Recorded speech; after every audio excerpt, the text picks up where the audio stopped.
listening to FM 105.7 and AM 1340, WKGN Knoxville, and W289CU Knoxville, Fan Run Radio. Fired up, focused, and prepared, ladies and gentlemen. Tony Basilio along with you. It is a Sean Sinclair Wednesday. Watson Brown went yesterday because he is doing something for his community. Oh, he is doing something for his community. Grab that speaker, would you please? He's doing something for his community.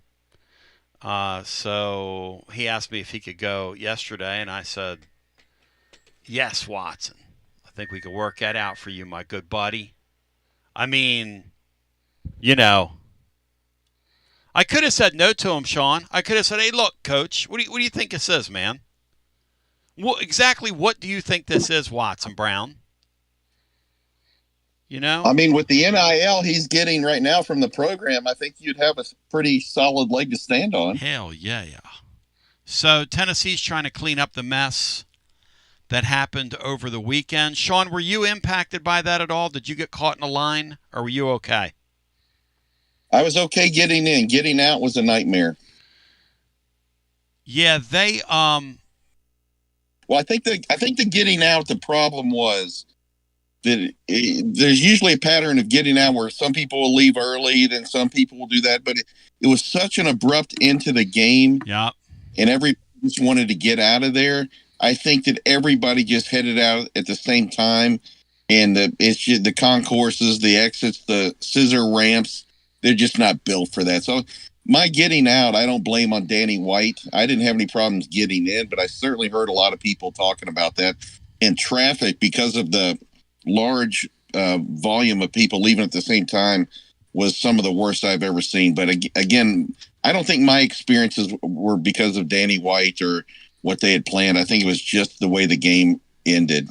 Yeah, I agree with that. When you have a game like that goes the way that game went, Sean, you're going to have a glut of people in a spot not designed for that many people.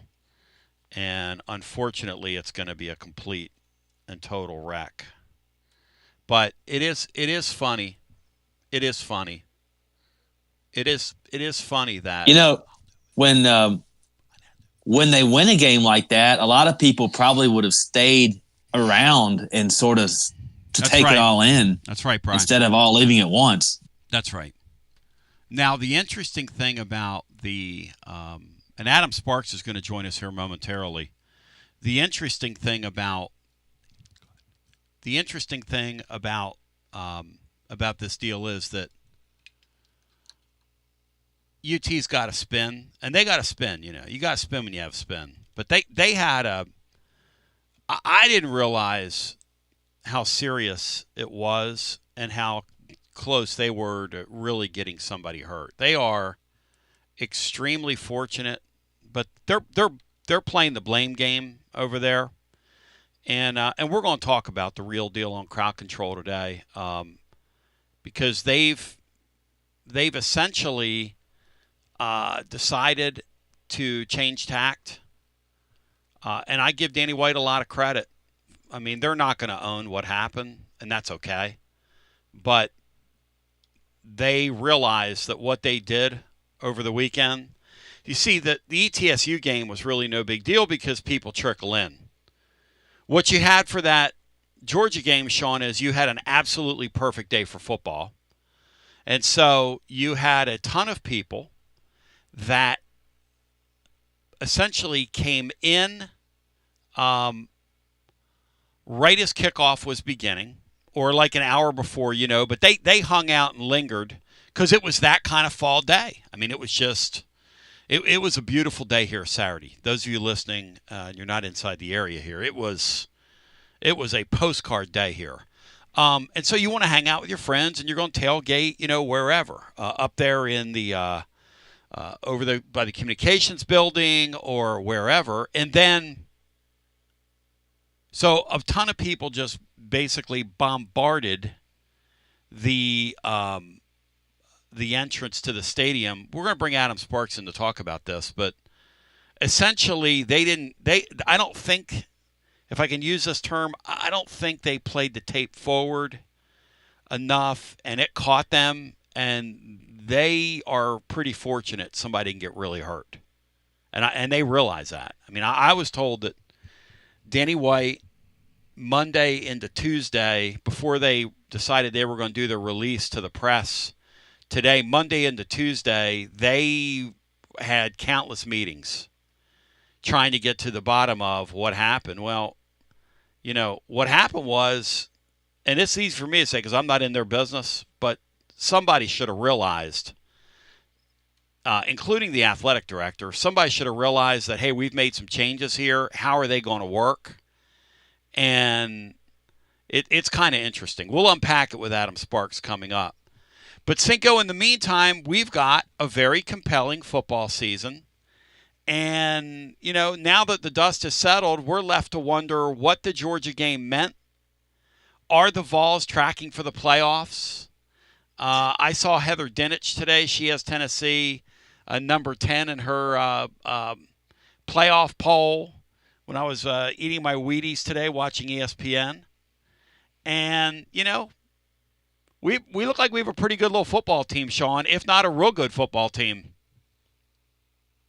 Yeah, we do. That was my takeaway. Games are going to go back and forth, and you call the best play you think, and so does your opponent. And they adjust, they punch, you counter punch. In no way, shape, or form do I blame Max Gilbert for the loss. But the missed kick, that's the game. Mm-hmm. I said it in the post game that, that everyone will always say, well, no game comes down to one play. Well, I'm sorry, in this game it did. And that is not, I don't know, I'm not being hypocritical. I'm not being two-faced here. That's a tough deal. And I'm not blaming Max Gilbert for the loss. But if that kick goes through, much like you remember that very ugly kick that Chase McGrath made against Alabama, I'm not sure how it went over the upright, but it did. Yeah, scored it through. Right. All the talk about I should have done this, we should have done it. It's a moot point. It doesn't matter because the kick goes through the upright. And so the same thing here. Well, Josh should have ran one. Well, we should have done. It doesn't matter. If a makeable kick goes through, the game's over. And you know what? We're not talking about what woulda, shoulda, coulda. What we're talking about is, hey, I wonder if we can get in position now to host a home playoff game. Hey, look at us now. We're in the top 10, this, that, or the other. Nobody cares about that other stuff. So that's what a razor's edge these games are. And that's why, that's why we love the sport. I'm very proud of the team. I'm sorry to be wordy, but I thought it was a wonderful, if not an excellent football game, college football game. I think both teams did as well as they could. I'm not here to judge Georgia, but Tennessee played their socks off. Shoulda, woulda, coulda. I think Kirby's right. He knows they got away with one. Good for them. They do. They have the heart and the jaw of a champion. And we're still learning how to finish. Adam Sparks on the other side right after this on our TLD Logistics Hotline. Then we'll get some calls in. We're also going to preview UAB. We're also going to talk to UAB AD Mark Ingram, who is a friend of the show, played ball at Tennessee, loves his Vols. He and his wife, Amy, and I used to work in radio back in the day when I was in radio. Now we're in community. That's what we're doing here. We're doing community. So we continue with more after this. Are you searching for a great local coffee? I'm Billy with Grade A Grounds. You can buy our freshly roasted coffee online and support a good cause with every sip. Great coffee, greater causes. Visit our website today, gradeagrounds.com. You got to dream about buying some land and building on that land? Well, Waterside Contracting is your ticket. 25 years of making dreams come true, Michael Scott. For hundreds in our area, custom homes or remodels, Waterside Contracting will build on your lot. They do incredible work all over the area. Structural integrity, quality without compromise. It's a way of life with Waterside Contracting. Check out the wonderful work Waterside does. WatersideContractingLLC.com. When it's time for your dreams to come true. Quality without compromising. Waterside Contracting. Preparing food for a big gathering can really take it out of you. That's why you need to call Calhoun's and check out their selection of party platters. Whether you're hosting a party for the big game, a reunion, or just an everyday gathering, a Calhoun's party platter is next level. Choose from Calhoun's always excellent chicken tenders, fly with Calhoun's wings, or boneless wings with a variety of dipping sauces, award-winning next-level melt-in-your-mouth barbecue ribs, or delicious spinach artichoke dip, or get one of each. Plus, if you're doing burgers or sandwiches, Calhoun's has lots of side dishes like spinach Maria, baked cinnamon apples, Smoky Mountain baked beans, or creamy coleslaw. Available in pints, quarts, and gallons. And to finish things off, pick up one of Calhoun's great desserts to go, including homemade cheesecake or key lime pie. Calhoun's, simply your go-to party headquarters. With 9 locations all over East Tennessee, you can order online and just pick it up. Calhoun's, one of the Copper Cellar family of restaurants, along with Chesapeake's, Copper Cellar, Corner 16, Cherokee Grill, and Smoky Mountain Brewery. Eat local, eat good. When it's time for your next move, you want to get your precious belongings from point A to point B with your peace of mind intact. That's why you need to call my friends at Gouffon Moving and Storage, East Tennessee's moving legend. Gouffon Moving and Storage has been helping East Tennesseans move since 1887. That's 138 years, 5 generations. That's even longer than the Dooley, Jones, and Pruitt era combined. Gouffon Moving and Storage, pro movers, serving Knoxville, surrounding areas, and interstate moves too, both residential and commercial. And we'll provide you with personalized service that other corporate movers simply cannot. We know how to move all types of items. We pay careful attention to our clients' valuables. Your satisfaction as a customer is our absolute priority. As the oldest continually owned and operated family moving business in the United States, when it's time for your next move, it's Gouffon Moving and Storage. And storage, it's secure and vaulted. Our newest offering of commercial storage logistics, we offer receiving, storage, and delivery services for all your business logistic needs. See more at Gouffon.com. That's Gouffon.com. Or check out the link at tclub.team. When it's time for your next move, East Tennessee's moving legend, Gouffon Moving and Storage. Why limit great savings to just one weekend? This year, our Labor Day special lasts all month long. It's the September Smart Comfort event from Pipe Wrench Plumbing, Heating, and Cooling. This month only, enjoy valuable home comfort upgrades at no extra cost when you install a new HVAC system or water heater to prepare your home for the colder months ahead. This September, you can get a free furnace upgrade with qualifying HVAC system installation or free sediment filter with water heater installation. Pipe Wrench is your partner for energy-efficient and cost-effective upgrades that keep your family comfortable and safe year-round. We make it easy with free on-site estimates for replacements and free second opinions on repairs. And if budgets are tight, we offer flexible payment plans including 0% financing with credit approval. No rush, no stress, just smart seasonal savings for HVAC or water heater installations until the end of September. Call Pipe Wrench at 865-264-8090 or book online at pipewrench.com to schedule your appointment today. And as always, same-day service guaranteed or the visit is free. Life never stops moving. And between the 30-minute commutes, daycare pickups, weekly soccer practice, Tuesday night yoga, X number of coffee runs, and that weekend trip to Grandma's, you're racking up the miles. What you need is a tire that can keep up. A tire designed for doers. A tire that's going to last. Like the exceptionally long-lasting Michelin Defender tire. With an 80,000-mile warranty and the safety and comfort you expect, you can forget all about the miles ahead and focus on getting your destination or conquering your to-do list. Fleet Tire, I-275 exit 1B at East Woodland Avenue in Knoxville. That's Fleet Tire, I-275 exit 1B at East Woodland Avenue in Knoxville. Fleet Tire. Inward Half is committed to the game and the memorable moments that happen in between. From the tee box to the tailgate, from the green to the big game. For the first birdie with Dad, the first big win with Mom. Friday night lights, Saturday superstitions, Sunday traditions. Fall into the comfort and unparalleled performance of Inward Half. This fall, enjoy the walk-in. Are you tired of hiding your smile because of crooked teeth? At Knoxville Smiles, we've got the perfect solution. Invisalign. No metal, no wires, just clear, comfortable aligners that straighten your teeth without anyone noticing. Eat what you want, smile with confidence, and see results in as little as 6 months. Call us today for more information about Invisalign, 865-539-1776, or just visit us online at knoxvillesmiles.com. Smile brighter with Knoxville Smiles. Out-of-town law firms have been swarming into East Tennessee lately. From Memphis, Chattanooga, and Birmingham, they've stormed into the area. Wouldn't you rather do business with a local firm? You know, a true neighbor. Marcos Garza and the pros at the Garza Law Firm are just that. There are neighbors and friends that support local causes year-round. The Garza Law Firm works to serve you professionally on criminal matters, injuries and accident matters, and Social Security and disability filings. The Garza Law Firm is here for you at garzalaw.com. The Garza Law Firm. Let us help. I'm bowing, ladies and gentlemen, in my head when I say thy name. The great Adam Sparks joins us now of your Knoxville News Sentinel as we break it down scientifically. And he's got the story today on the UT crowd control.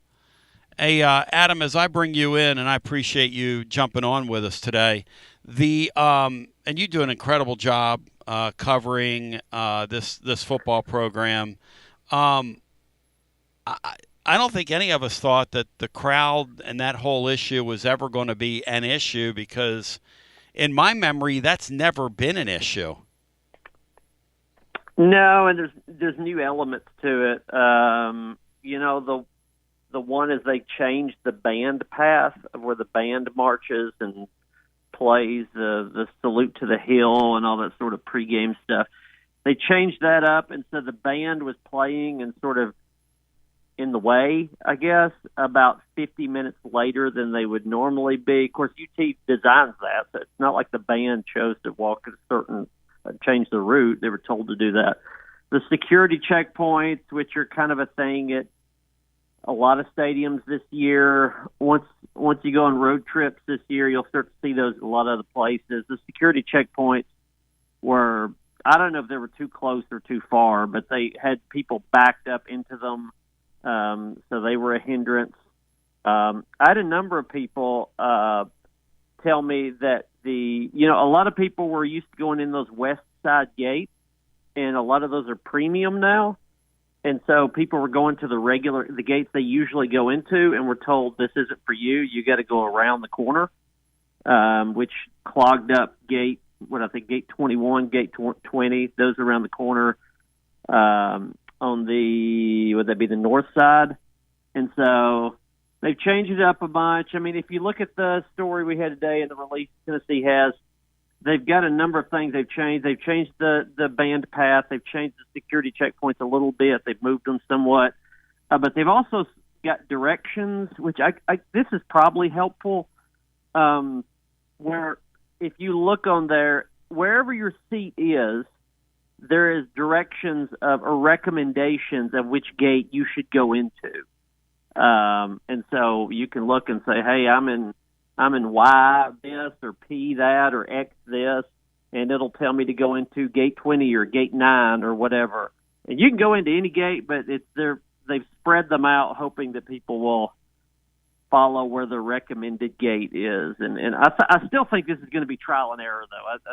I don't think it's going to go off, wonderfully without a hitch Saturday, but it's sort of trial and error, I think, at this point. The great thing about Saturday, though, is that you probably will have people arrive at different times. I mean, we don't know what kind of day it's going to be. The thing that lent itself to Saturday, just to give Tennessee a little bit of grace here, because I don't know how much grace I want to give them, because it ultimately is their jobs, and it's the job of the athletic director to make sure your patrons are safe. And apparently, from the way people were describing it, it was a pretty unsafe environment over there. So, like I was told today, well, the band, and I go, wait a second here. The band didn't just do that, like you just said. Everybody was on board with what the band was going to do, which means and I'm not going to be one of these people to play Monday morning quarterback on a Wednesday, but somebody should have figured it out or gamed that out, or, because I understand how bureaucracies work, and I understand all this works, because ultimately they're going to blame somebody way on down the totem pole. That athletic department, that athletic director, and I will give them credit for getting their hands around this, Adam, because I was told that Danny White convened meetings and basically met from sunup to sundown on Monday, and just this consumed him because he knows what you and I know, which is something bad, something really terrible could have happened on his watch. That could have been really, really bad, Adam.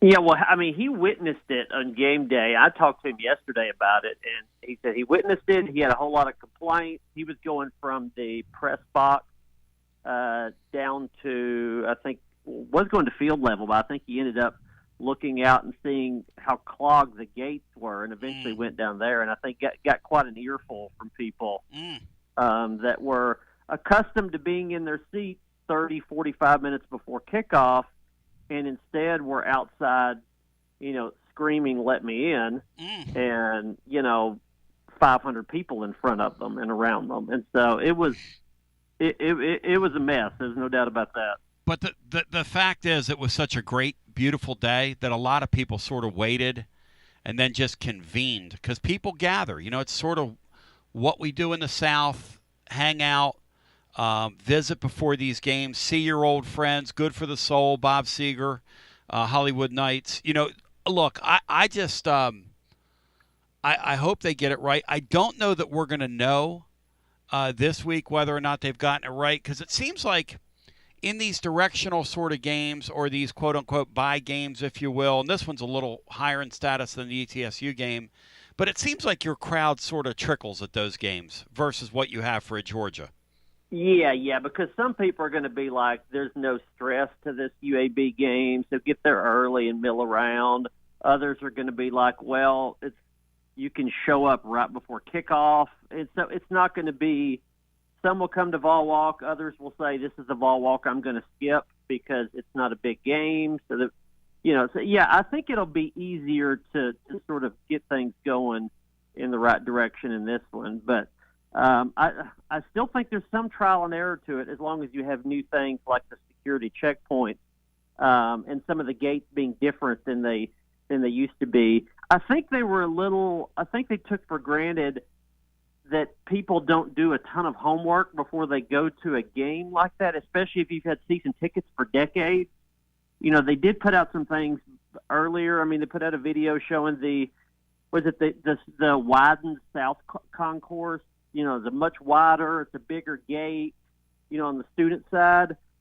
They wanted more people, I think, to go down there and to go in. Well, if you've been going for 30 years and you've never gone down there, why are you going to do it this time? So people are creatures of habit, and I think they took for granted that people, are going to pull up the app or the website or whatever and say, well, let me see what's different this year. But no, they're not going to do that. They're going to show up, they're going to watch Vol Walk, they're going to see their buddies, and they're going to walk in the same gate they've been going into for 20 years. And so it's a little bit of a wake-up call. They've got a new plan now, and some of it will be trial and error. I mean, I know I was talking to some people at the athletic department yesterday, and they wonder, because they're opening the gates now 2.5 hours before kickoff, and so there's a thought maybe that some people, if you're on the second or third level, may go in early and watch Vol Walk from above. And they don't know if that's going to happen, but organically they think maybe some people will start to do that, and that'll be a different vantage point. Maybe, we'll see. I'll tell you, it is anytime you get in those crowd situations, and I've been in a couple where you're just like, whoa, this feels unsafe, or God, I'm really hot, or that's and there's nowhere to run, nowhere to hide. That's scary, scary stuff, man. That is scary stuff. And so, I guess the next real game we play, like with a real crowd that's going to convene all at once, will be when, Adam, at home? Oklahoma? Yeah, I guess. I mean, Arkansas is the next home game. Yeah. Yeah, I don't. Oklahoma feels more like what you would get from the Georgia game, because Oklahoma they're going to bring fans. So far, it's really good. And you have the Josh Heupel element to it. Yes. And so, that feels that way. Also, some of this depends on when the games are. I mean, these are all flex games. Good point. I mean, Oklahoma, they think that may be a night game. They would like that to be the dark mode game because it's the day after Halloween. But you need that to be a night game for that to be the case. So does that change things? Are people getting their earlier if it's at night. I don't know. I mean, that's another thing about this one this week. I mean, it's a 12:45 game, so I mean, I got to be there for work. If I was a fan showing up, I'm not getting there 2.5 hours early. I'm not getting there at brunch time for a UAB game. I'm getting there late, so I mean, I would imagine I'm walking in there about 1 o'clock. It's like. Yeah. What's that roar? Joey just threw his second touchdown. Okay, I'll find my seat now. Yes. I mean, so about the ball club, Adam, are these guys better than you thought they would be here on the way out? Yes. Yes. The offense. I mean, the offense. What's fun about what this is now is the offense has a 2022 feel because they played great in the Georgia game, but also because it was against Georgia. So that's either the best team or, I don't know, maybe the second best team they're going to play all year, maybe the best defense they'll play all year. And if you remember the feel in 2022, regardless of which records they broke, or it was Hendon or Jalen Hyde or whatever, you just had the feel going into each game saying, well, they can put 40 on this team. Now, they may win, they may lose. They may give up 40, who knows. But they can put 40 on this team, and that just changes the trajectory of things. I mean, again, they may not be good enough defensively, but next week I'm going to think, well, they can put 40 on Mississippi State, Arkansas. They can put 40 on Arkansas, and on down the line. And that was the feel in 22 that you thought, no matter what happens, win or lose, they're going to put up a lot of points. It's going to have a fast break feel to it. And you did not have that last year. You didn't have that 2 years ago either. And so I think that's what makes this fun about how it looks like consistently explosive this offense could be. I mean, remember the thing about Arkansas last year when you went there and lost that one, you didn't think you were going to score 40 in that game. You thought you needed to score 24 to win that game. And that's not the feel of this team. So I just think that's a fun part of it. Hey, Adam, on the way out, if Nico would have stayed, okay, which obviously that's one of the worst moves in the history of sports, what his father did. I mean, that is just, it's all-time bad. It's the equivalent of the Browns trading for Deshaun Watson. I mean, it's just really, really stupid on so many levels. But we knew they were doing different things with their offense, right? Like back in the winter. And Nico alluded to it, and they got mad at him when he went public and said, we've installed a bunch of new stuff. And I know Heupel went to him behind the scenes and said, we don't tell people that, we're installing new stuff. You don't need to do that. Were they going to look like this with him? Were they going to try some of the same things? Were they going to narrow the splits, throw the ball in the middle of the field, etc.? In your mind, what do you think? A lot of it, yes. So I've got a big feature story on Chris Brazel coming out, maybe later today, probably for sure by tomorrow. And I talked to some people behind the scenes for that story, and a lot of the receivers, I was told some receivers every single week of last year was in Kelsey Pope's office saying, hey, I need to run my route from a closer split, from a tighter formation. These wide splits, they're screwing me up. I'm not used to these. Can I try this? Can I get in the slot? And I'm just not talking about just Brazel. I'm talking about a number of receivers last year. Can we run this route concept instead of these? Can we try this route combination? Because I'm used to this. I think it would free me up if I could do this thing. A lot of the suggestions and gripes that some of the younger, inexperienced receivers were making last year, they're doing now. Now, I think they agreed with some of those receivers last year, but you can't just scrap the passing game, in like week 8 during a playoff run with a redshirt freshman quarterback. But yeah, they were going to do a lot of the things if Nico had stayed. They just really didn't have a chance to implement them last season. But they knew when the season was over last year some of the things that they were going to do, and Nico just didn't stay around for them.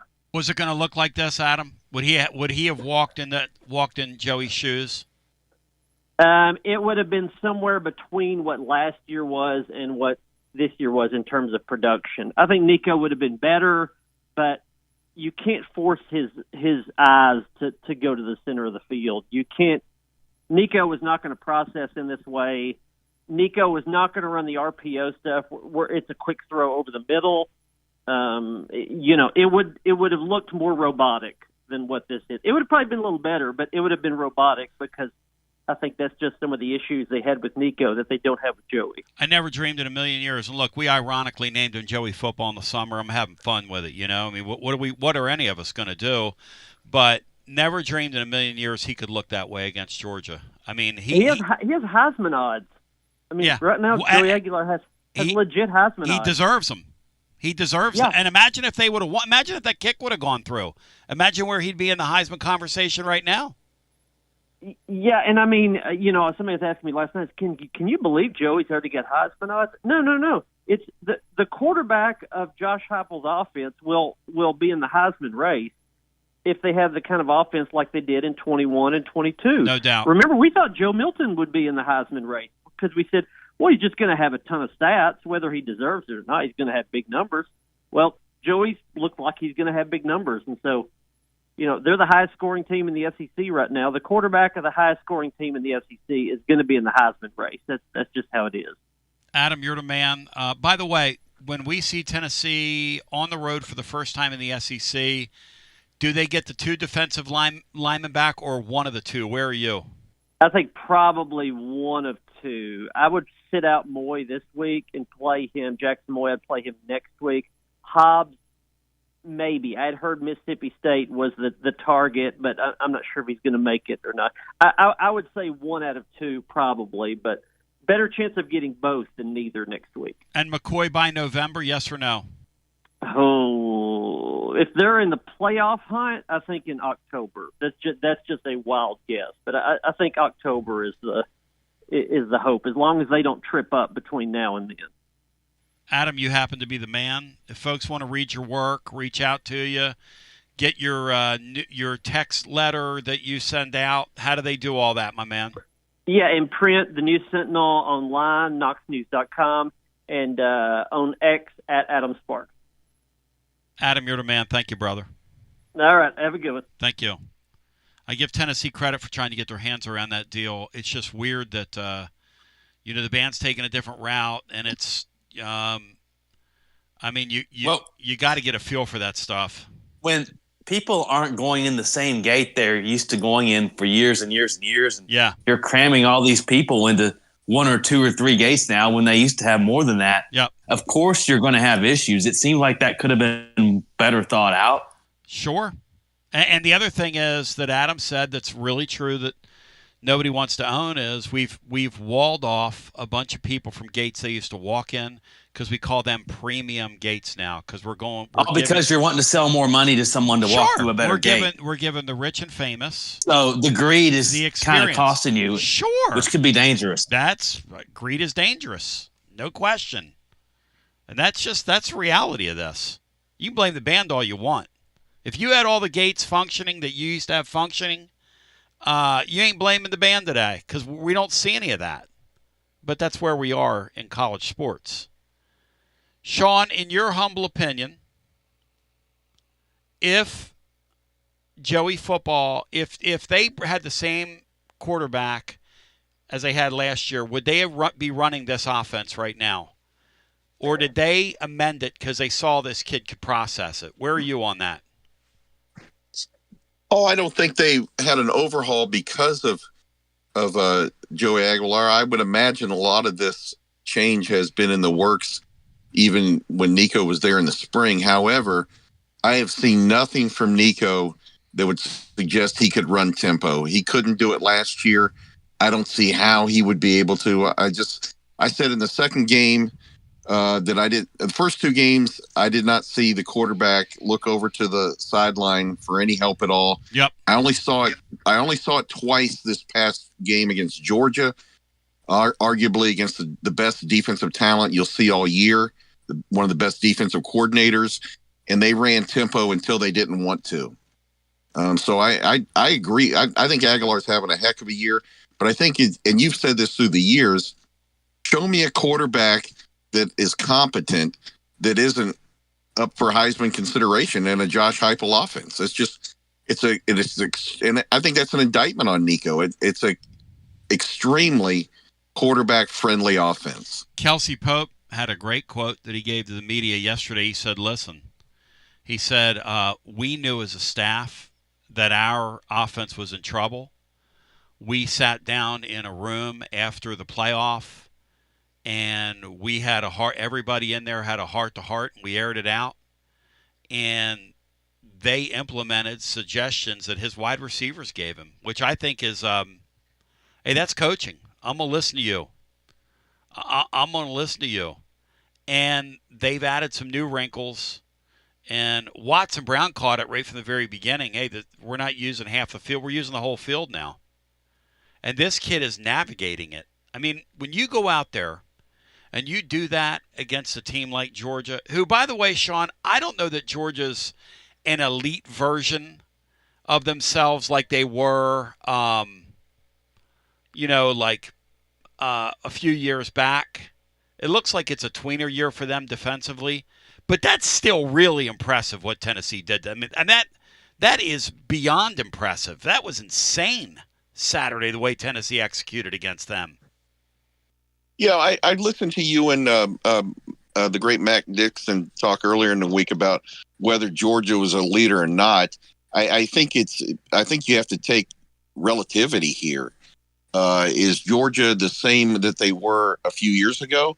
Well, probably not, because that ungodly defense they had 5 and 6 year COVID players on it, guys that they were able to talk back from the draft. And also the NIL is changing every year. And so Georgia could be an elite team relative to the rest of the country. But Alabama, nobody's confusing Alabama with what they were under Saban. Good point. And I don't think it's all DeBoer's fault. I think a lot of it is the fact that talent is being spread out through a lot of other things. And you said at the beginning of the show today that, we don't really know what we have through college football. And I contend that makes it way more compelling. The fact is, we'd all like to say that, we're going to look at the schedule. I get caught up in this trap too. We're going to play UABW, and then you go WW, and you look through the schedule and you forecast all your wins. Great. I do that as well. However, it's exciting not knowing that Vanderbilt's going to walk into South Carolina, who many thought was going to be a big time team, and just whip them regardless of Lenore Sanders. It's exciting to know that Missouri has a kid at quarterback that can change the balance. It's the same with Arkansas, same with Ole Miss, etc. Yep. Not necessarily the quarterback, but I think it's way more exciting. And I don't know who said last week on your show that the changes being made are killing college football. I totally disagree with that. It's never been better.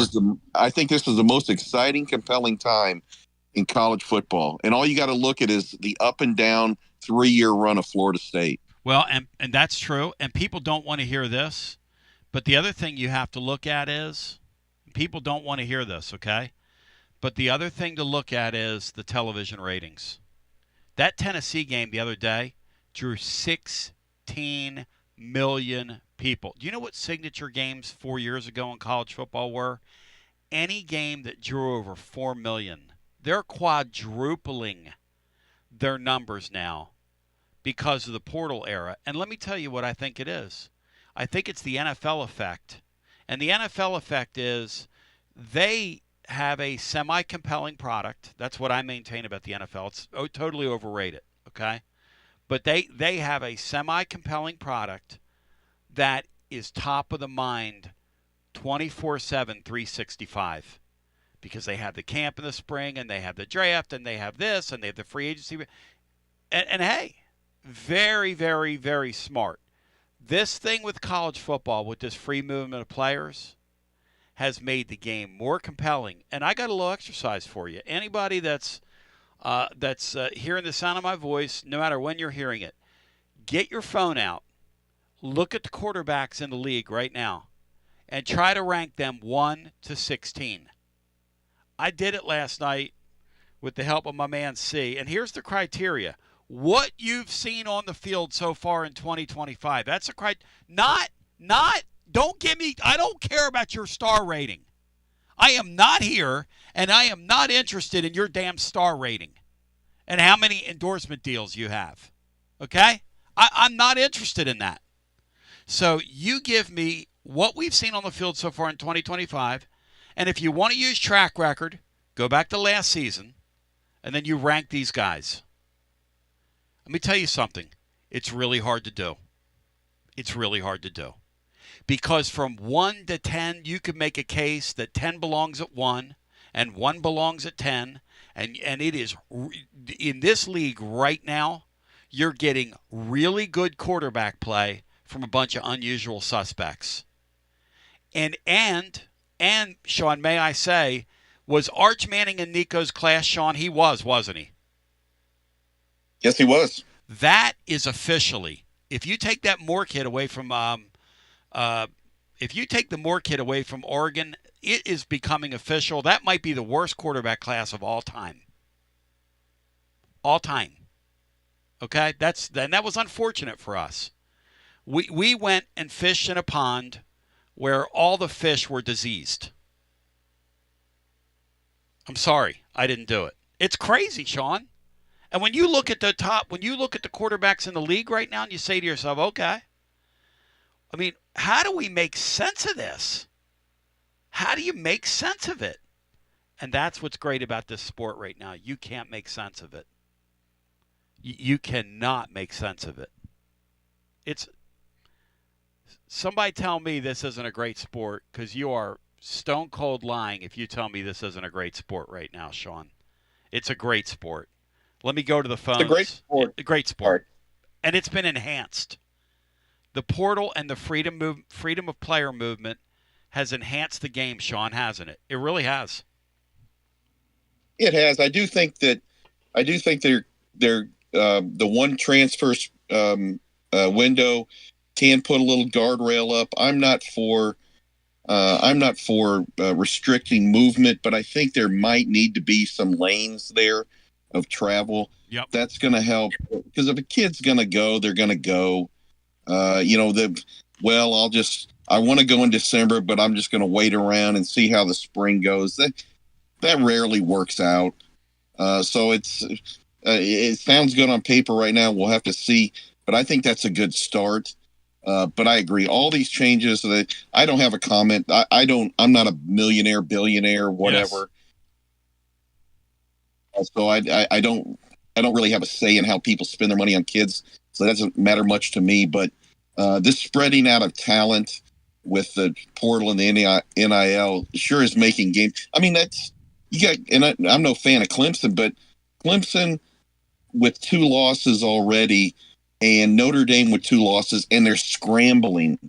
That's good for college football. Not that they have 2 losses, but before each team would that's the only ranked team Notre Dame will play. Is that right? Well, they got USC. They got USC at the end of the year. Okay, well, USC now, but both those teams now they're scrambling. Oh, the USC game in October, I think. Dabo was pointing yesterday to his CV at a press conference. Didn't I win 2 national championships? Hey, Dabo, newsflash. You know what they care about, bruh? They care about right now, bruh.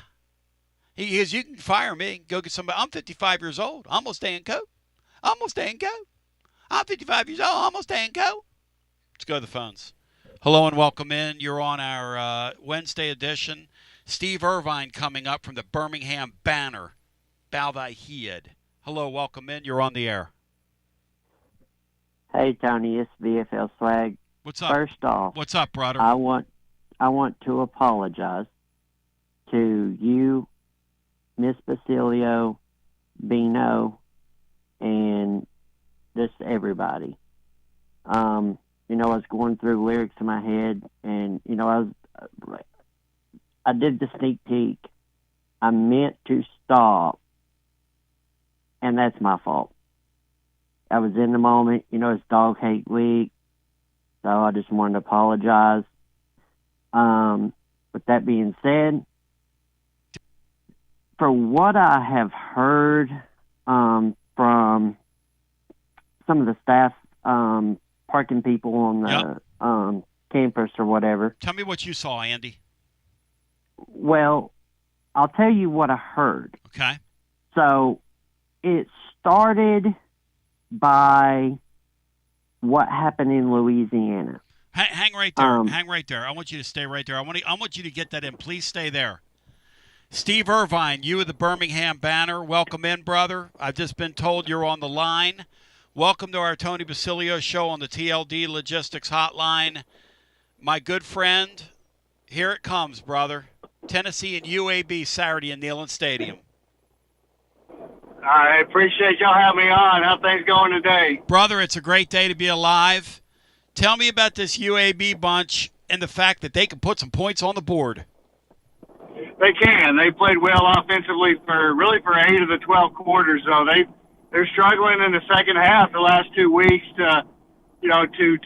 offensively they're struggling in the second half for some reason. It's hard to kind of put a finger on what's going on in the second half because it's not the same thing both games. So trying to figure that out, but other than that, Jalen Kitten has really played at a high level, and he's got some pretty good skill guys to throw to and to get the ball to, and so it's been surprisingly really a little bit. They weren't sure what they're going to be offensively, but they're playing well. I grew up as a kid going to the Kitna game. The Kitna kid, by the way, that's Sean Kitna's son, and he can really throw it around. I mean, this guy, he's a fun-to-watch college quarterback, kind of like his father was on the NFL level.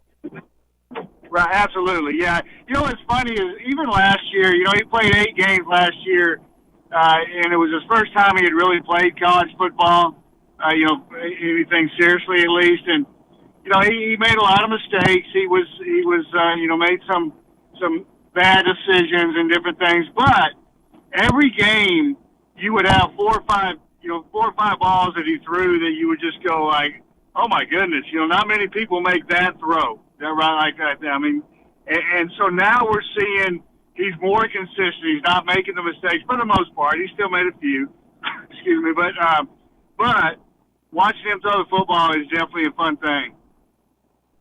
What kind of a kid is he, being around him?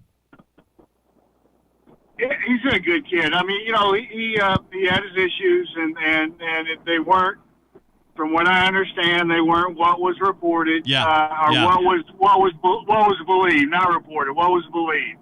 But I mean, you see him now, and I mean, he's one of the leaders of their FCA leaders, and he's just kind of a quiet kid, but he's a little bit goofy at the same time as a leader. Kind of a leader about the way he carries himself more than what he says. But and they've had, I mean, from day one, they've raved about just his character and who he is as a person. Now Trent Dilfer's literally known him since he was born, because he's obviously really close with John Kitna, and so he's known Jalen forever, so he knew what they were getting and he knew what to expect, but not a lot of people did, because it's easy to see what he was accused of and like that, and we're always guilty till we're proven innocent, type thing, and for a lot of people you'd be guilty forever, type. So he wasn't necessarily surprised with the kind of kid that Jalen Kitten has been, but maybe some other people were. Well, and the thing is, his father's such a strong witness, and I just remember seeing that story and my heart broke for him, because we all make our decisions and we all get caught up in things, and you just whatever. Judge lest not ye be judged, basically, is sort of where I've arrived at. But that's a kid that started at Florida, and the interesting thing is, it looks like, watching him play there, it looks like he's got a great chemistry with his teammates as well. It looks like he's really well, kind of like this kid Tennessee has at quarterback. It seems like there's a lot of buy-in around him on that team. There absolutely is. It's funny that you kind of bring that up, because a lot of times during camp, I really noticed this is there would be whether it be a mistake made or just something that needed to be addressed, he would just kind of quietly come over and not really. I've never seen him yell. I've never seen him get on guys, but I've seen him several times kind of change things that need to be changed in sort of a quiet way. Just like a quiet sort of, just a different sort of leadership. Certainly a different sort of leadership than I'm sure Trent Dilfer was as a quarterback. I remember watching Trent play, but I don't know. I've never covered him or anything, but he's an emotional guy. Yeah. Yeah. Jalen Kitten is not, but he gets his point across, and guys respond to him. Kitna's father, man, that run he had with the Bengals there for a while, and I guess on a couple other stops, but his father was a quiet competitor like that. He was like just the way he carried himself. So tell me about this, because I look at Saturday and I look at our two defenses that are going to be out there. UAB, to the uninitiated, they will throw it around. If they can hold up at the line of scrimmage, they're going to make plays down the field on Tennessee. I don't think there's any doubt about that. And Tennessee's going to make a bunch of plays on them. Because seeing is believing with that UAB defense. You need like an abacus or a calculator when you're tracking that UAB defense. Yes? Yeah. I mean, absolutely. And they really thought they were going to be, take a step forward defensively from the last 2 years with the change in the whole defensive staff. And honestly, I think they have. I really think they have. It hasn't shown, but I do think at some point this season, I think it's going to click. I don't think this is the week that it's going to click. Don't get me wrong, but I think at some point it will. But at this point, they're just, I don't know. It's like they think too much, or they play, they don't play fast, and they react to things instead of coming up and make the play, and they make a lot of it's physical. I mean, like last week, and you get Akron, who comes out of the game, has not scored a point. Not a point. In 2 games.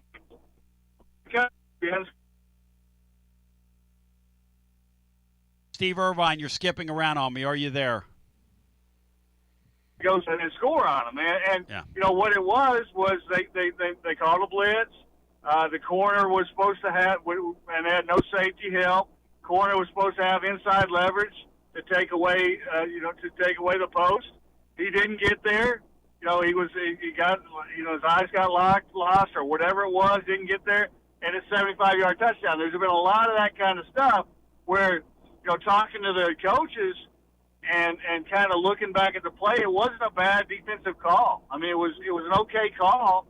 They just didn't make the play, and a guy made a mistake, and so there's a lot of that going on, and again, they're not going to fix that against Tennessee. But I do think at some point this season they'll be better on that. They're not going to be great. I'm not going to ever go there and say they're going to be great, but they'll be better on that side of the ball at some point this season. And Steve Irvine, if they could just kind of semi-hold their own with what they've got going with that offense, they'll rack up some wins when they get into league play. Yeah, I agree. But you can't play defense like that, Steve. You can't. And you know what you remind me of when you said what you say, because I'm thinking about watching the quarterback Tennessee has now versus watching Nico last year. It's almost like a quarterback when they hold on to the ball too long. Your play is doomed. When you're a defender and you're thinking more than you're reacting on a football field, you're going to get lit up. Especially in the secondary, you're going to get lit every time. Like a safety that's out there thinking too much is going to get lit. That's just going to happen. Yeah, absolutely. And, the other thing that I think has been a factor early in the season, and this is not an excuse, it's just what it is having to play Navy sort of in the middle. Oh. You really have to totally change what you do. Totally change what you do. They brought a safety up and played defensive end, and so you don't really have the chance to sort of get in that rhythm of what you do. You have to, you play one game, then you have to totally change your defense, then you come back and you try to bring your defense back. Well, you don't have a whole lot of rhythm there because you're doing something different. Now, again, you got to make that happen. I'm not using that as an excuse, but I do think that is a little bit of a factor here. Steve Irvine, I greatly appreciate you. If folks want to follow your work or follow along, give them the coordinates, my friend. Well, bhambanner.com is where our site is, and I'm at Steve Irvine04 on Twitter. I'm very active on Twitter. I'm an old guy, but I do a little bit of social media, and so that's the best place to get me. You're the man, brother. Thank you. Enjoy the game Saturday. Hey, appreciate y'all. Steve Irvine one more time with the Birmingham Banner. We come back. I gotta hear what happened over there at UT from the insider here as we continue with more, because Andy's got some inside word for us after this. Whether it's baseball, football, softball, church groups, or schools, if you're raising money, do it with locally roasted Grade A Grounds coffee. I'm Billy Miller, a Vol alum and Knoxville native. You keep 40% of sales, and we donate 5% back to our East Tennessee community. Get started today by visiting our website at gradeagrounds.com. Score a TD every time with T3 Vodka. T3 is Tennessee's premium vodka, handcrafted with passion, precision, and a whole lot of pride. T3 Vodka is taking the Volunteer State by storm. T3 Vodka, handcrafted in the majesty of the foothills of the Great Smoky Mountains, where quality isn't just a promise, it's a way of life. Filtered 10 times and 80 proof, T3 Vodka delivers a smoothness that's unmatched. This dedication to excellence has already earned T3 Vodka prestigious accolades. T3 is a 5-time gold medal winning vodka and the 2025 SIPS Consumer Choice Award medal winner. Whether you're sipping it neat or on the rocks or mixing up your favorite cocktail, T3 Vodka is your choice for a premium, award-winning experience. Score a T3 TD and ask for T3 Vodka by name at restaurants and wine and liquor stores today. Drink it neat, drink it right, drink T3 Vodka and score a touchdown every time. T3, Tennessee's premium vodka. Distributed by Athens Distributing Company. Please drink responsibly.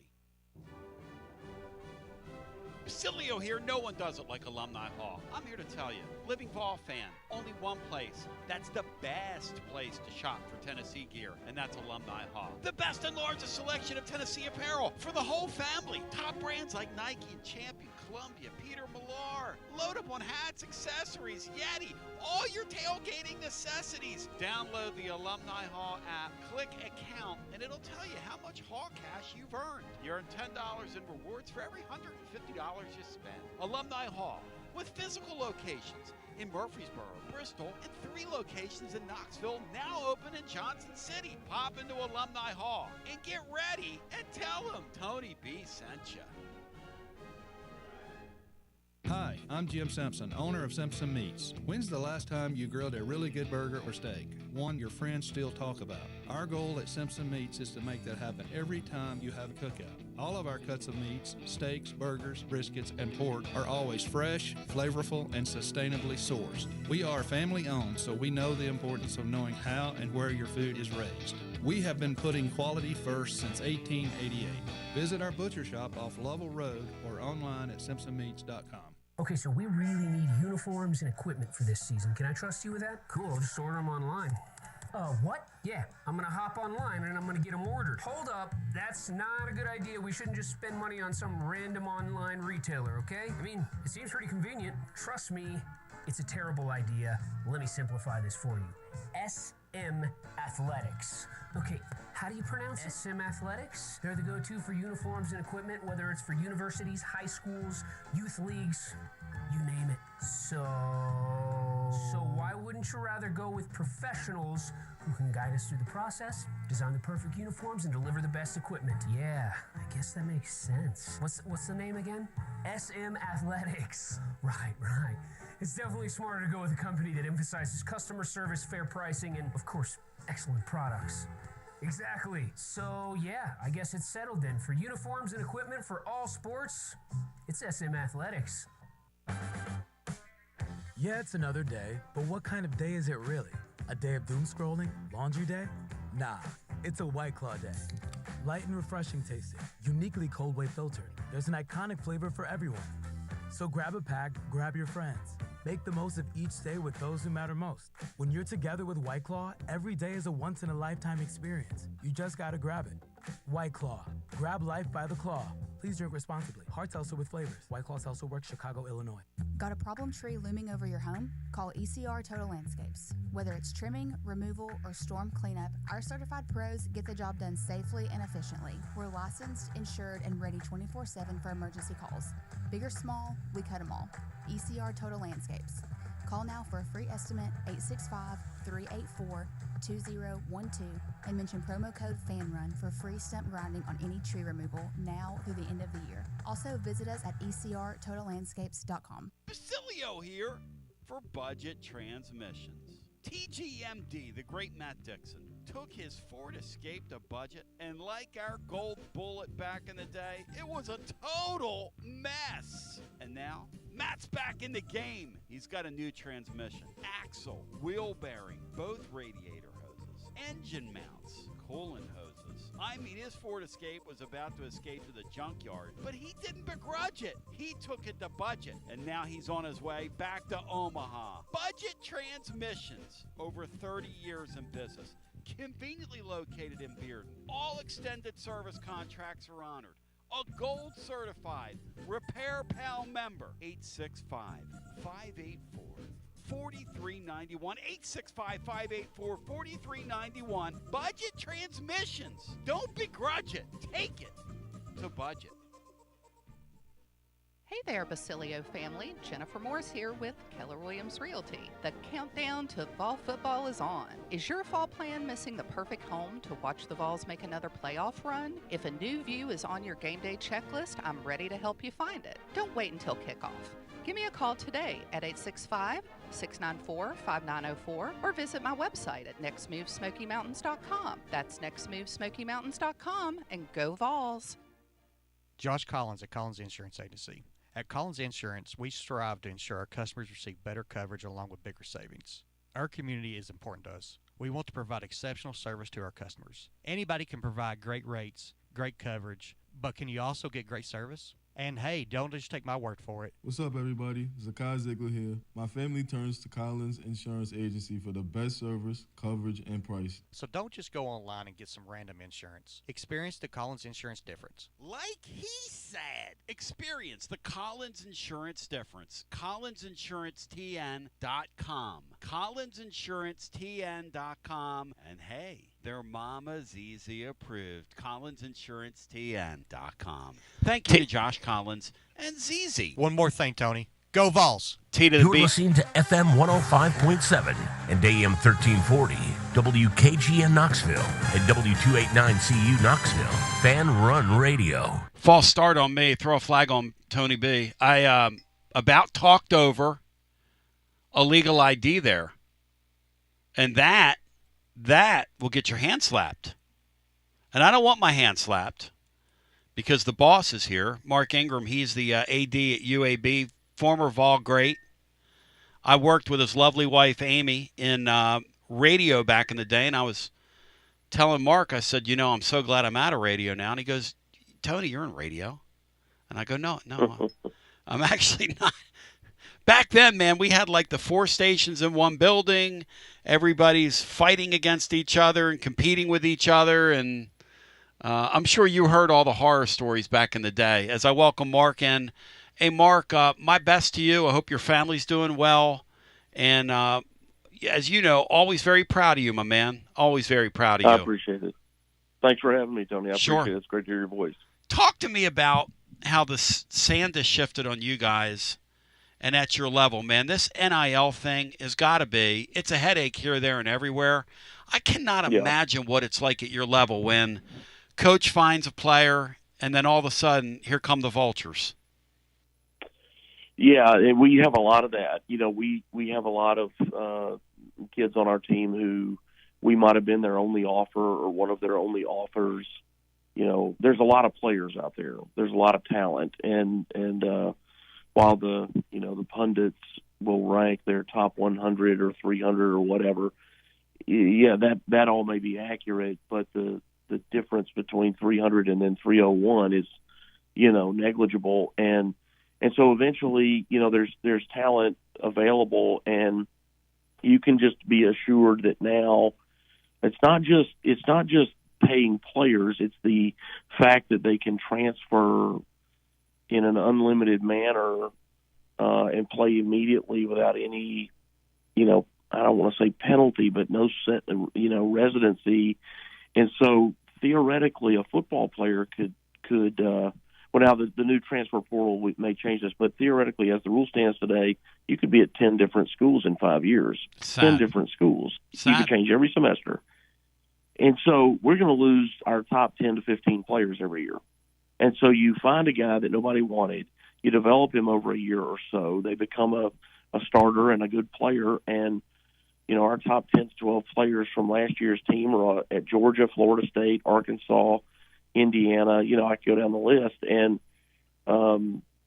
that's just tough, right? And then you got to go replace that person. The other challenge is coming back to the transfer is the transfer portal window. It used to be that you knew the guys that were graduating, you understood what you had to replace. You knew what you had kind of in your underclass, your juniors and sophomores. So you knew what you had to go and recruit and fill gaps with, and you could plan accordingly. But now all of a sudden, our starting tailback is Tony Basilio, and we think Tony's coming back.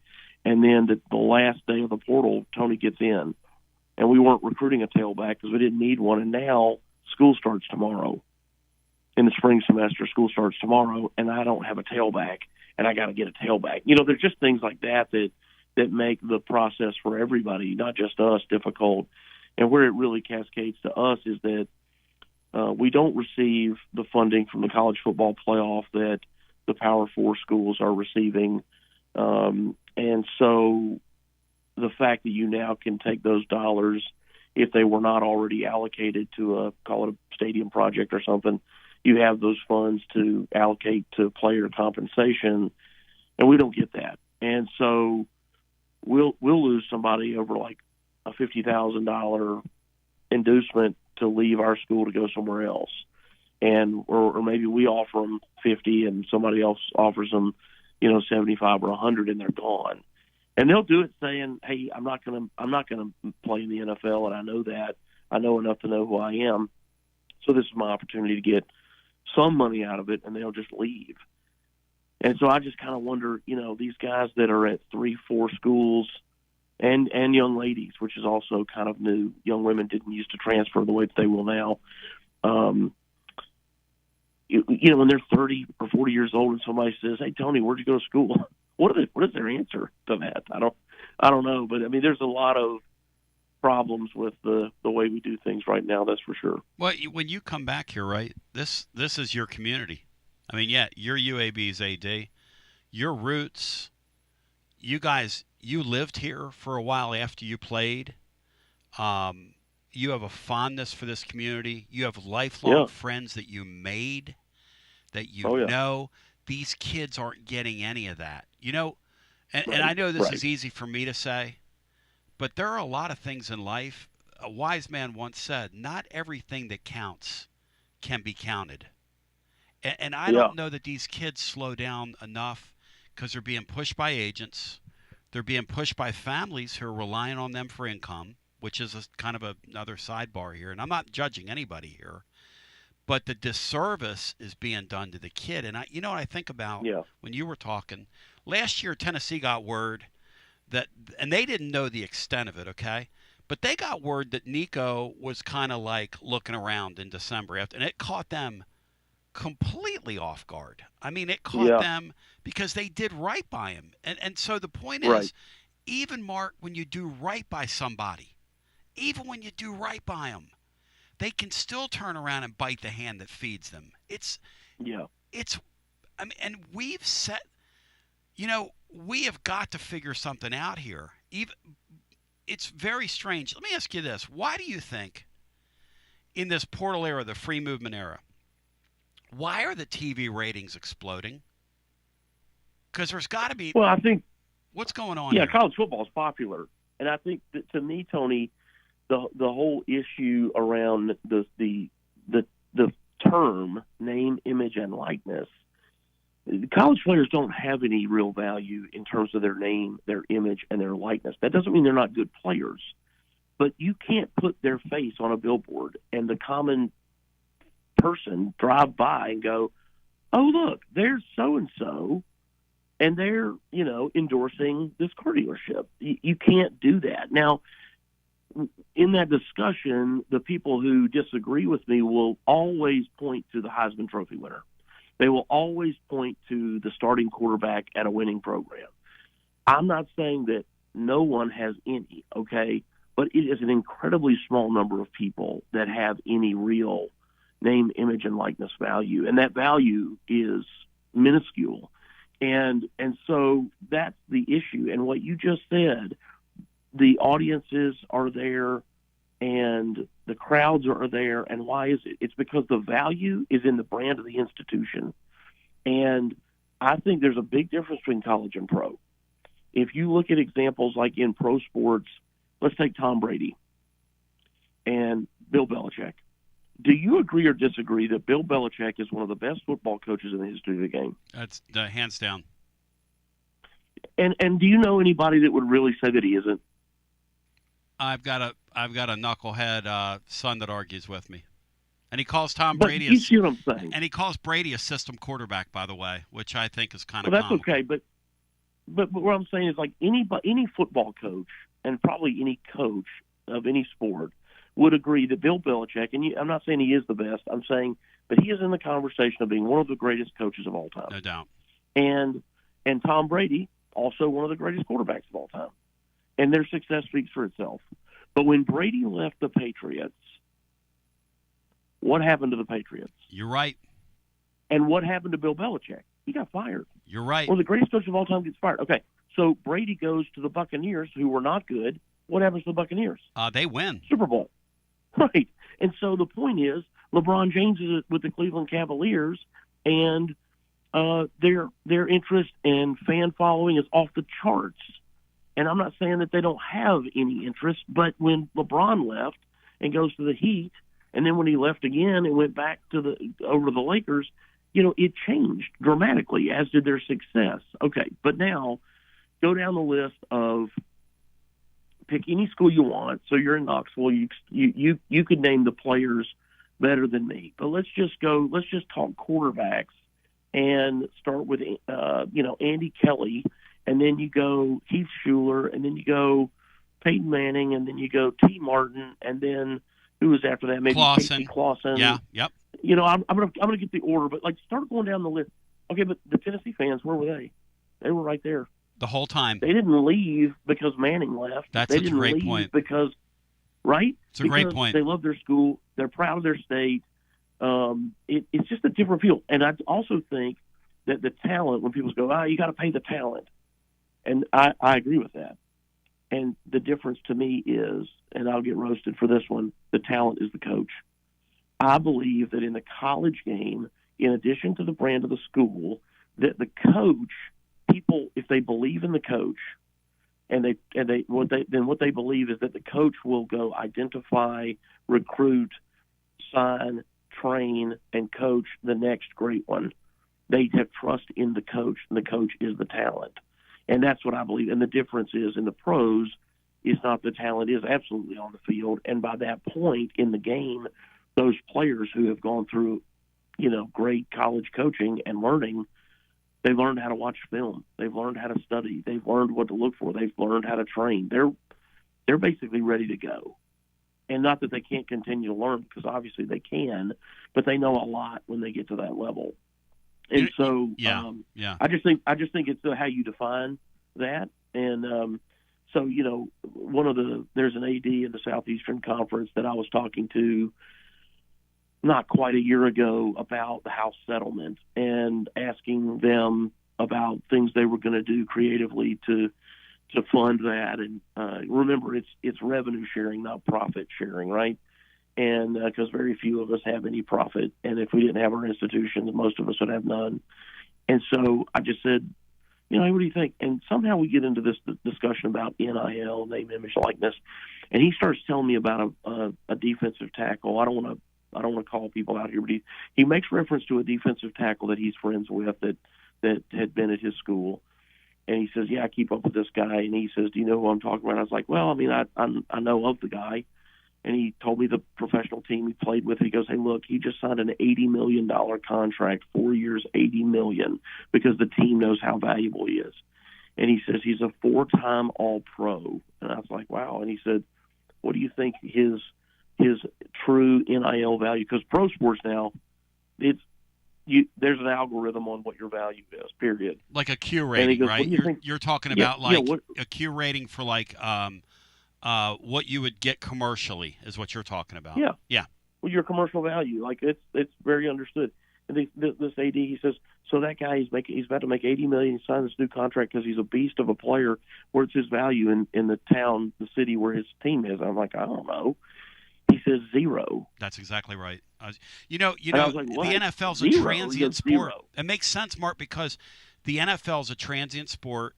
Jerry Glanville said, not for long. Those guys are interchangeable parts. It's a brutal way to make a living. NFL football is a brutal way to make a living. That's why, like with these college kids, you can get irreparably harmed playing that sport. I mean, it's a brutally dangerous sport. I don't mind them making money. My issue with what's going on, though, is, and you said it earlier, when you transfer 4 or 5 times, you have had a goofy career. That's what you've done. Yeah. And you said it. You have not laid down your roots anywhere. You don't have a place to call home. Yeah. Yeah, I look at this Nico kid. This Nico kid's going to transfer from UCLA after this year. I mean, where are your roots? I mean, what are we doing here? Yeah. Well, that defensive tackle that has no value in the NFL, but we're paying the backup right guard at a college program $100,000. Mm-hmm. And that's where I have no problem. First of all, the narrative that these young people are not well taken care of is absurd. Take a walk around the practice facilities over there on campus there in Knoxville and tell me that any person that's listening wouldn't love to go there every day and be, have a nutritionist and a strength coach and trainers and all these people there to help you be successful, academic support people. Like, they're very well taken care of. I have no problem with trying to provide more. I think my issue is just this false narrative that somehow that they're not well taken care of, and we don't talk about school anymore. I fell in love with this industry, yes, because I was in it as a player, but I fell in love with it because of some of my teammates, quite candidly, would never have gone to college if it weren't for sport, and they certainly would have never gotten a college degree if it weren't for the support they received, and I think that's important, and I really fell in love with that concept that you could educate people through their physical talents and gifts, because while some of those guys may not go on to be the CEO of Microsoft, but they're going to be your neighbor and they want nice things, and like, you're giving them a chance. They have a chance, and statistically speaking, if you go to college, it's like 65% of people that go to college marry someone else that went to college. So that means now there's a 2-parent household that's going to raise children who both parents went to college. So they're probably not ever going to talk like college isn't an option. So I think I value education. So, but we don't talk about it anymore. Well, on how a about national this? level, how about we just do not talk about it. Where are the APR rankings? Where are they? When's the last time I heard of anybody flunking out of a school? Tony, but we don't talk about it. When's the last time I've heard of anybody failing out of a school at any of these schools now that it's professional sports? Right. It doesn't happen. Right. Does it happen, Mark? Well, you tell me. It doesn't happen? I couldn't say it doesn't happen, but because I'm sure that it absolutely is happening. But it's just, and look, this isn't new. There's not a coach out there that has ever been fired if they were winning 70%. There's not a coach that has been fired because their kids didn't graduate. Amen. And that's not new. Right? Now, I'm not talking about scandal, right? No. Academic scandal is very different. What it is. A fraud is very different. Oh. I'm just talking about kids not graduating. But like if Josh Heupel said, hey, look, we're not going to win a game, but every one of our kids is going to finish this year and graduate with 4.0, is that going to be acceptable? It's not acceptable. And I'm not saying I'm taking an extreme position there. I'm not saying it should be, but we just, at a national level, we are not talking about what this was founded on, which is we started college sports because it gave our communities opportunity to gather. It gave the universities the ability to say, hey, look at the work that we're doing, the research we're doing. Would you consider investing with us because we can do this and be good for the community where you live and your school? And it was positive.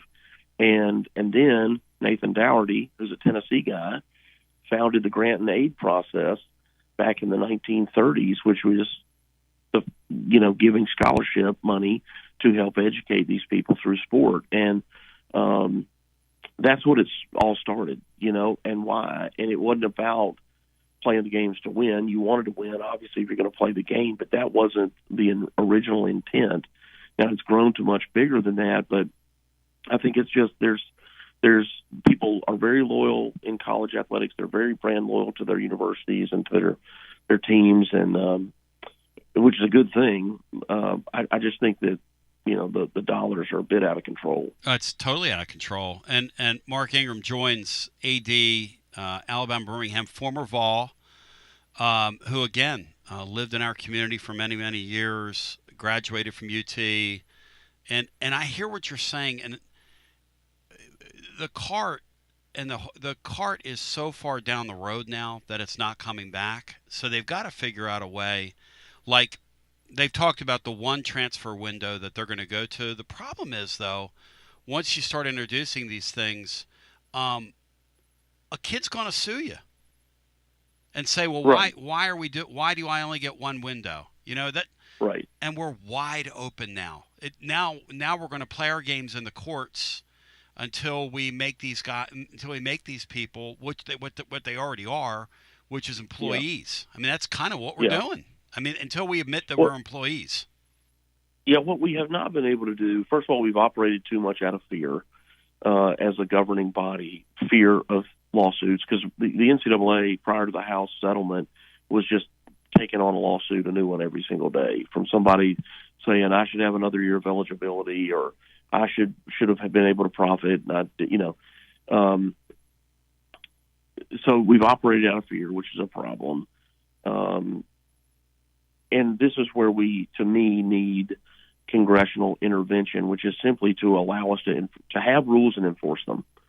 And one of Knoxville's favorite people to hate, Lane Kiffin, has talked about the transfer issue in a really wise way. He's just like, in the NFL, you can't enter free agency until the season is over, and the season isn't over until after the Super Bowl. And he's like, imagine being in the middle of the playoffs and people just opting out and not playing in the playoffs, or transferring to another team, or whatever, or just leaving you. He's like, contractually, you can't do that, but we do it. Now, one of the problems with our system when we compare it on this topic to the pros is that the pros don't have school. So what we have to deal with is the change in semester from fall to spring, and the academic, requirements and the eligibility parts. And that's why the transition from, kind of late November, early December into January is funky, because people are still playing. A lot of people are still playing. Even if they're not in the playoffs, there's a lot of bowl games, that happen on January 1st. And frankly, almost all of them are after everyone's fall semester, call it December 15th. So if you quit, all those bowl teams are playing without some number of people representing the school, which is how they got there, right? And awful. So it's just weird that you can transfer right in the middle of all that. Here's the thing. I asked somebody about that, like NIL-wise. Say somebody quits on you, right, like middle of the year, or they don't want to play for XYZ reason, right? Do you dock their pay? No, you don't. You know why? Because you're afraid the kid will go public, and then you won't be able to get the next kid in line. I mean, these players right now have so much control. They had none before, Mark. They have all the control now, like all of it. It's wild. Yeah. How did that happen? Yeah. Like overnight. Well, we got in the spot overnight. We just got afraid to push back and say, hey, look, if you want to go get a job on the side for 10 hours a week, knock yourself out. And if somebody out there is willing to pay you to do that, go do it. What we're doing now is paying them for nothing. Social media posts are nothing. You have, again, when people disagree with me, they want to point to the young lady, the gymnast down at LSU, Livy Dunn. She got to college with a ton of social media followers. So she's unique in that. But most of these kids, even if they have, 5,000 or 10,000 followers, you're in media, that's nothing. No. That's nothing. There's not real value there. I mean, would I pay you $50 to do a post? I might give you $50, but to give you tens of thousands of dollars, that's obscene. And, then there were people that were, creating these collectives, and they're saying, well, ours is tied to charity work. If they only get paid if they do charity work. When did that become charity work? So I would look at some of my friends and I go, my peers around the country, I'm like, so what you're telling me is you got this soup kitchen over here who's desperate for funds so they can feed the homeless. And your player goes in, puts on an apron for an hour, serves meals for an hour, walks out, and somebody from the collective gives them a bag of cash or something, an envelope with $10,000. And then what's the kid do? He puts out a tweet that says, feels so good to give back. Like, what are you doing? Like, morally, how are you okay with that? It feels so good to get. Yeah, it feels so good to get. Hey, by the way, it feels so good to get back. How many kids did y'all lose last year off your team?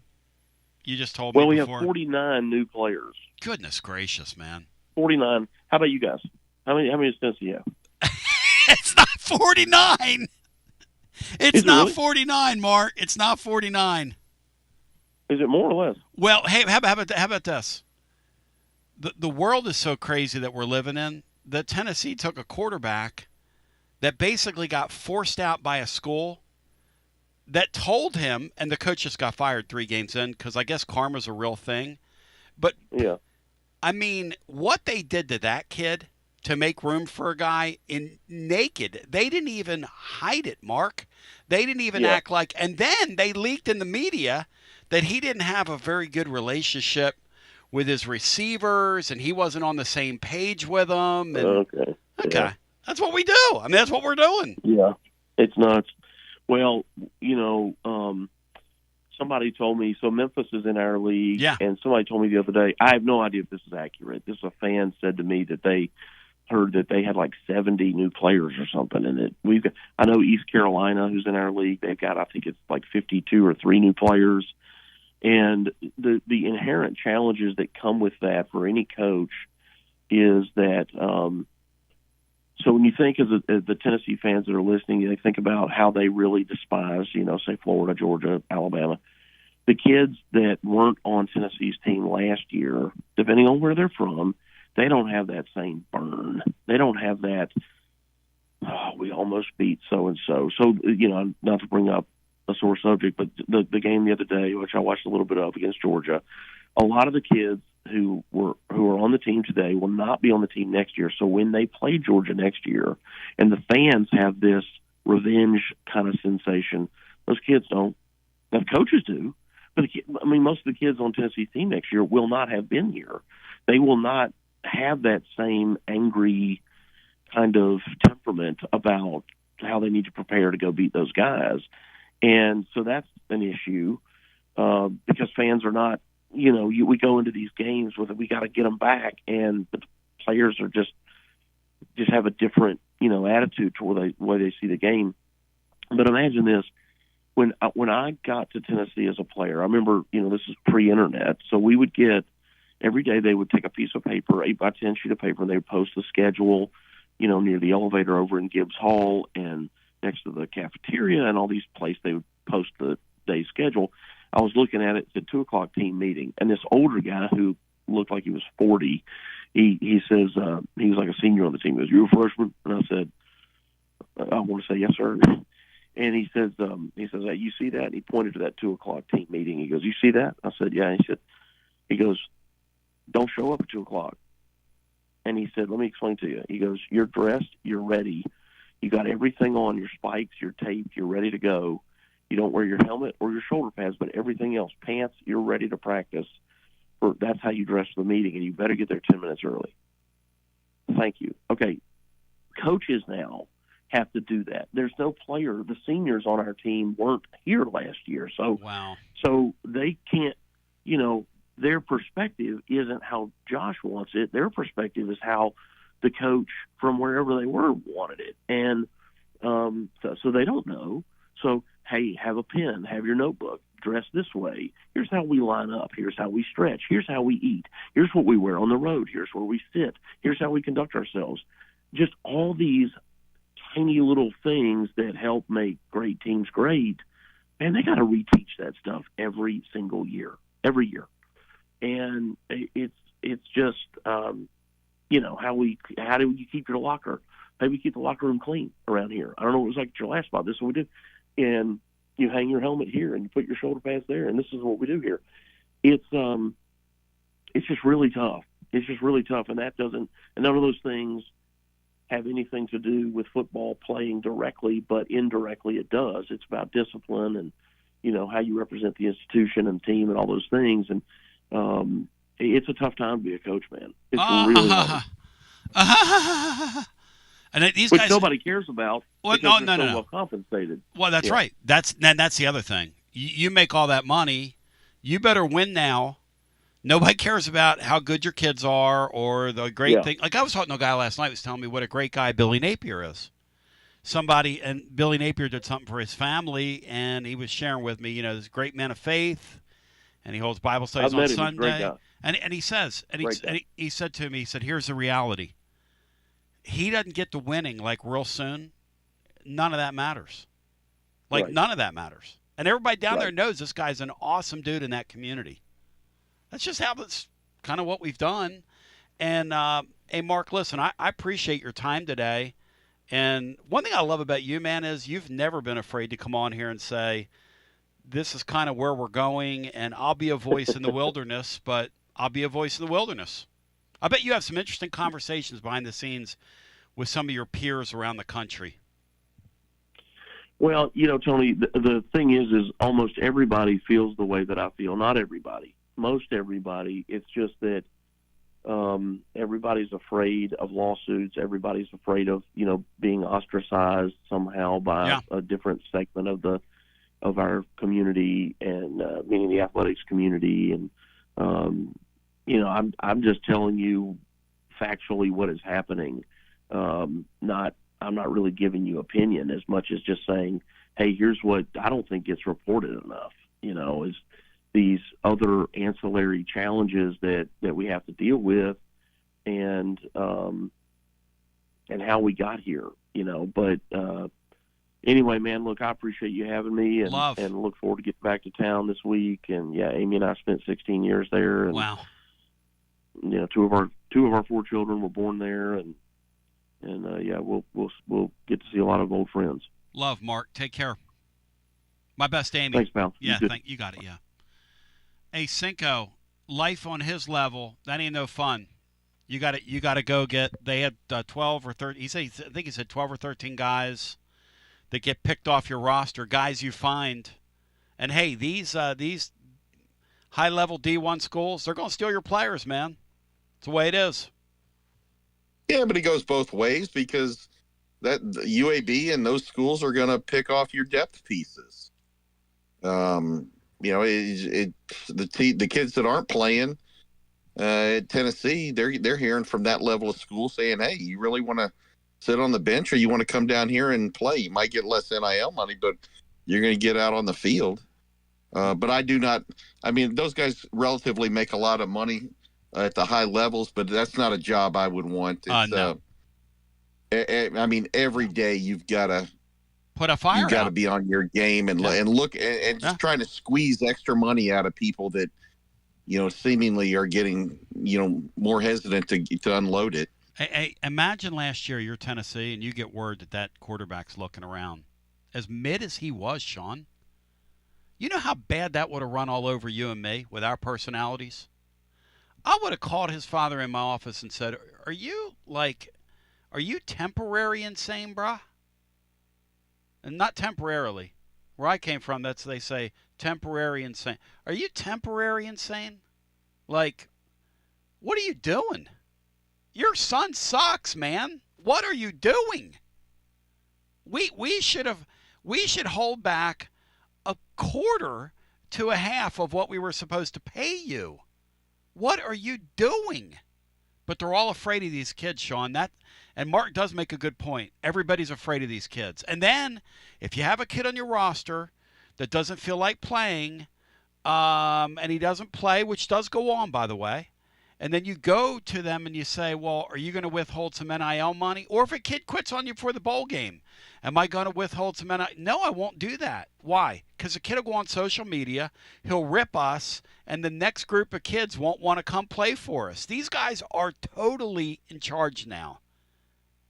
They had zero power before, which was too bad. Now they have too much power. So somehow we got to figure out a way to sort of get the ship somewhere in the middle. So I do tough agree. Business. Yeah. But look, back in the day, the thing you're describing was the high school coach whose kid got a scholarship pulled at the last second. Yep. And it makes the News Sentinel or your other local paper throughout the SEC. That's right. And you know what? It quickly goes away. So yes. All those ADs are all in the same boat. Some just make more money and have more money at their disposal, but seemingly they all got to get up and start shaking hands they don't want to shake and making deals they don't want to make and dealing with people they don't want to deal with. I wouldn't want that the job. nature of the game. Nah, and I wouldn't want one of those gigs right now. I'll tell you this, though. I'd want the paycheck. I'll tell you this. And I was trying to show with Mark, the TV ratings have never been better. Why? The TV ratings have never. They're quadrupling what they used to get. Why? How? This chaos has made it more It's made it a more interesting sport. It's impossible to manage it day to day, but it's a lot more interesting. We take a brief time out, and we focus on stuff on the field here. And on the field, I mean, we're going to have one hell of a ride this season. It's going to be really fun. But if the Aguilar guy didn't work out and Nico would have left us for dead, which is something we don't deal with here because it didn't happen. But what if? What if this guy would have been a lemon? We'd really be hating the system. That's where Mark is. When they pick your team apart and somebody gets up and leaves and goes, even somebody that you treat well, even somebody that you treated really well. We'll come back with more. I want Andy to tell me about this crowd control thing after this. Guests appear on the TLD Logistics Hotline. Online at tldlogistics.com. You got to dream about buying some land and building on that land? Well, Waterside Contracting is your ticket. 25 years of making dreams come true, Michael Scott. For hundreds in our area, custom homes or remodels, Waterside Contracting will build on your lot. They do incredible work all over the area. Structural integrity, quality without compromise. It's a way of life with Waterside Contract. Check out the wonderful work Waterside does. WatersideContractingLLC.com. When it's time for your dreams to come true. Quality without compromising. Waterside Contracting. College football fans, Chris Fowler here with the play call. This season, go for Dose with ice-cold, refreshing Dos Equis. It's more than a single play. It's a mindset. Think of it as a two-point conversion for real life. Taking the risk, making the bold move. Whenever we get the chance to go big, we take it. On the field and off, always go for Dose with Dos Equis. Enjoy Dos Equis responsibly. Copyright 2024 Dos Equis Lager Especial Beer. Imported by Cervezas Mexicanas, White Plains, New York.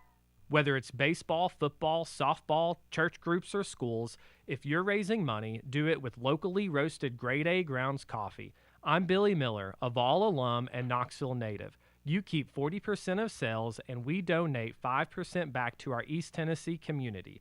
Get started today by visiting our website at gradeagrounds.com.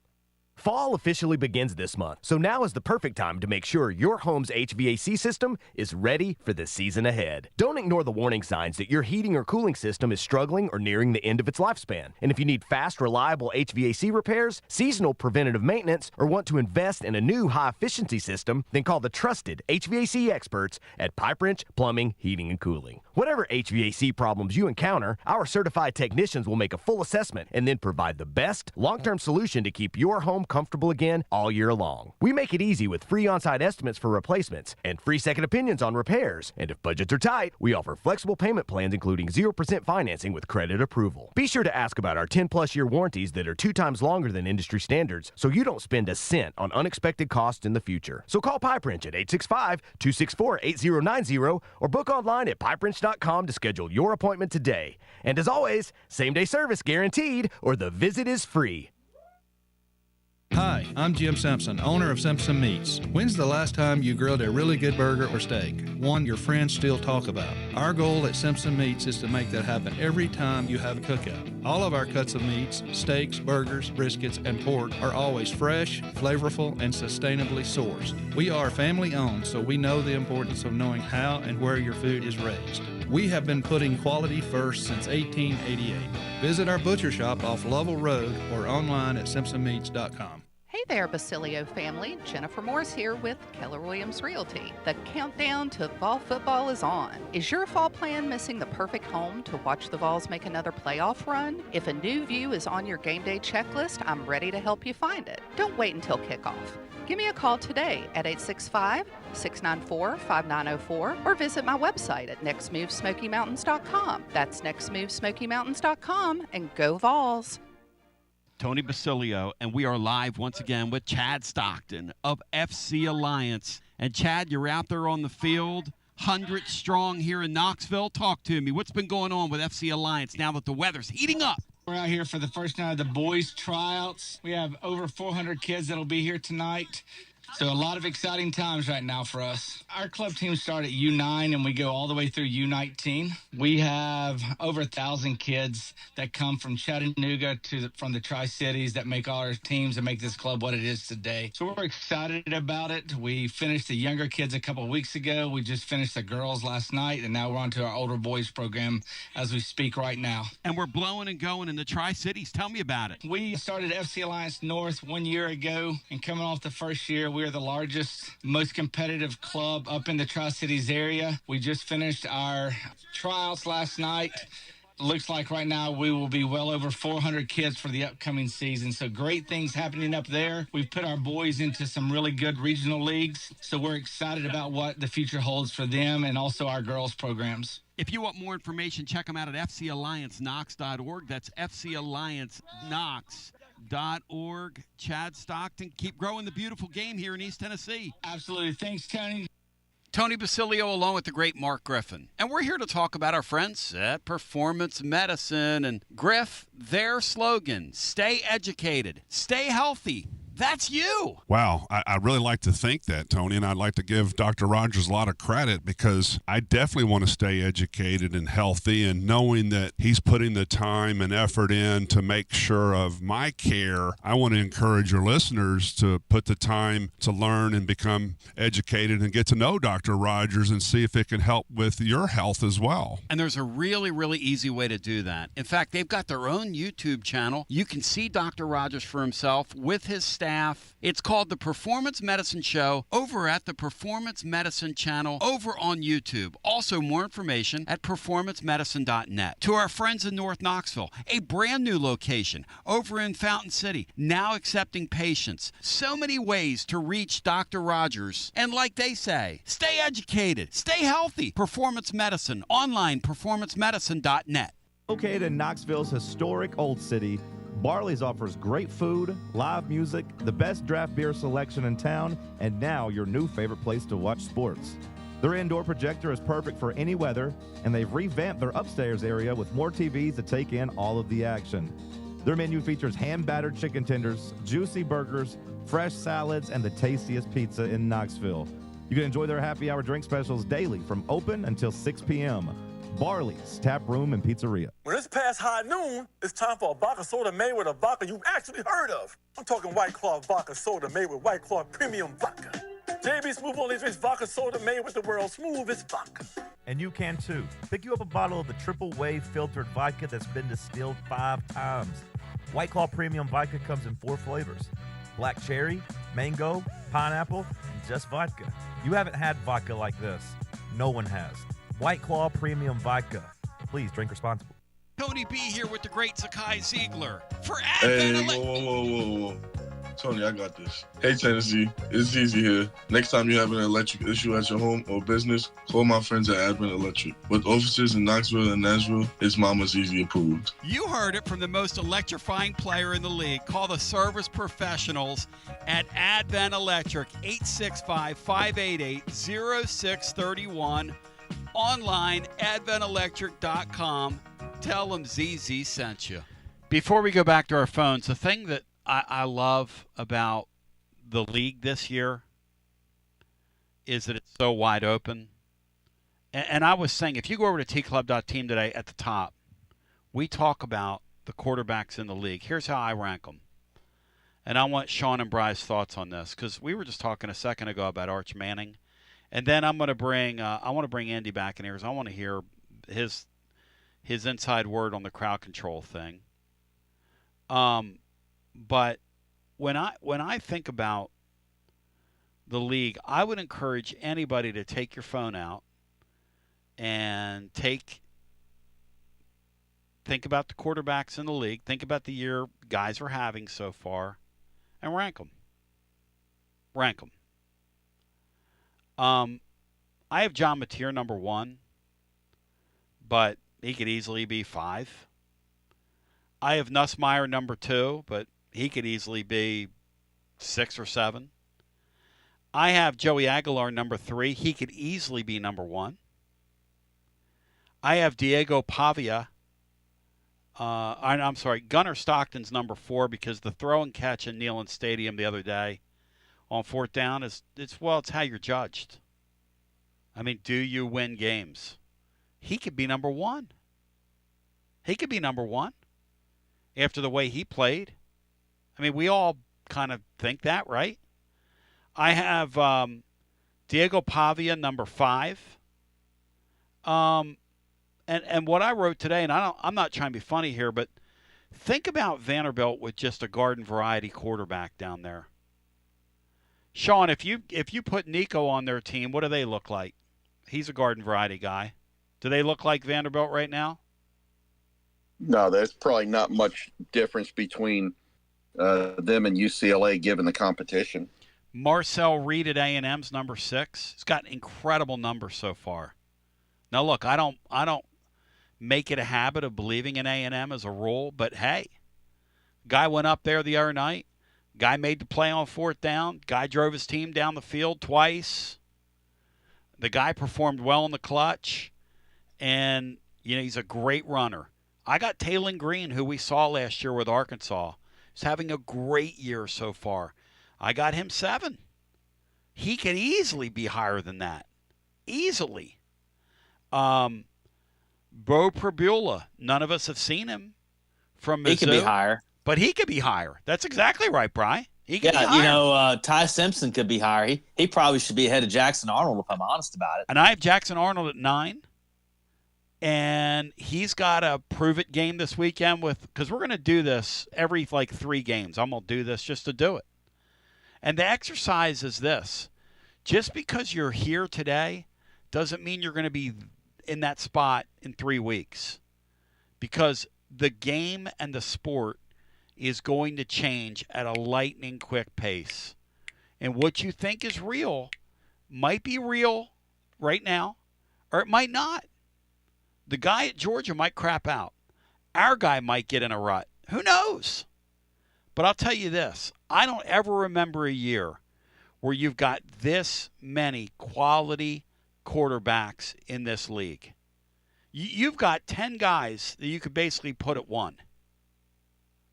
10 guys. Like Brian's talking about, this Ty Simpson guy is balling out right now. That Georgia-Alabama game is going to be a very good football game. And both quarterbacks are playing well. And Jackson Arnold gets a shot at Oklahoma this weekend. Again, the portal giveth and it taketh away. I think the portal makes the game more compelling. I think it makes it a better product. Now, I know what Mark Ingram's saying. I know in their end it's a total headache. I know, from a sports fan standpoint, give me anarchy. I don't mind it. But you know what, Sean? You know why I don't mind it? Because Joey football can play. If he would have been a lemon, and we sucked right now, I don't know that I'm singing the same tune. I'm not going to be a hypocrite here. I'm right there with you. But I love it now. I love it now. We got Bruce Pearl lucky with him. Mm-hmm. And I'll tell you, I'm looking at this list. Yeah. On your blog, Lenore Sellers. I haven't seen enough of him. If you say he's had a stinky season, He has. I'm gonna buy it. And he was one of the front runners for the Heisman. Yeah.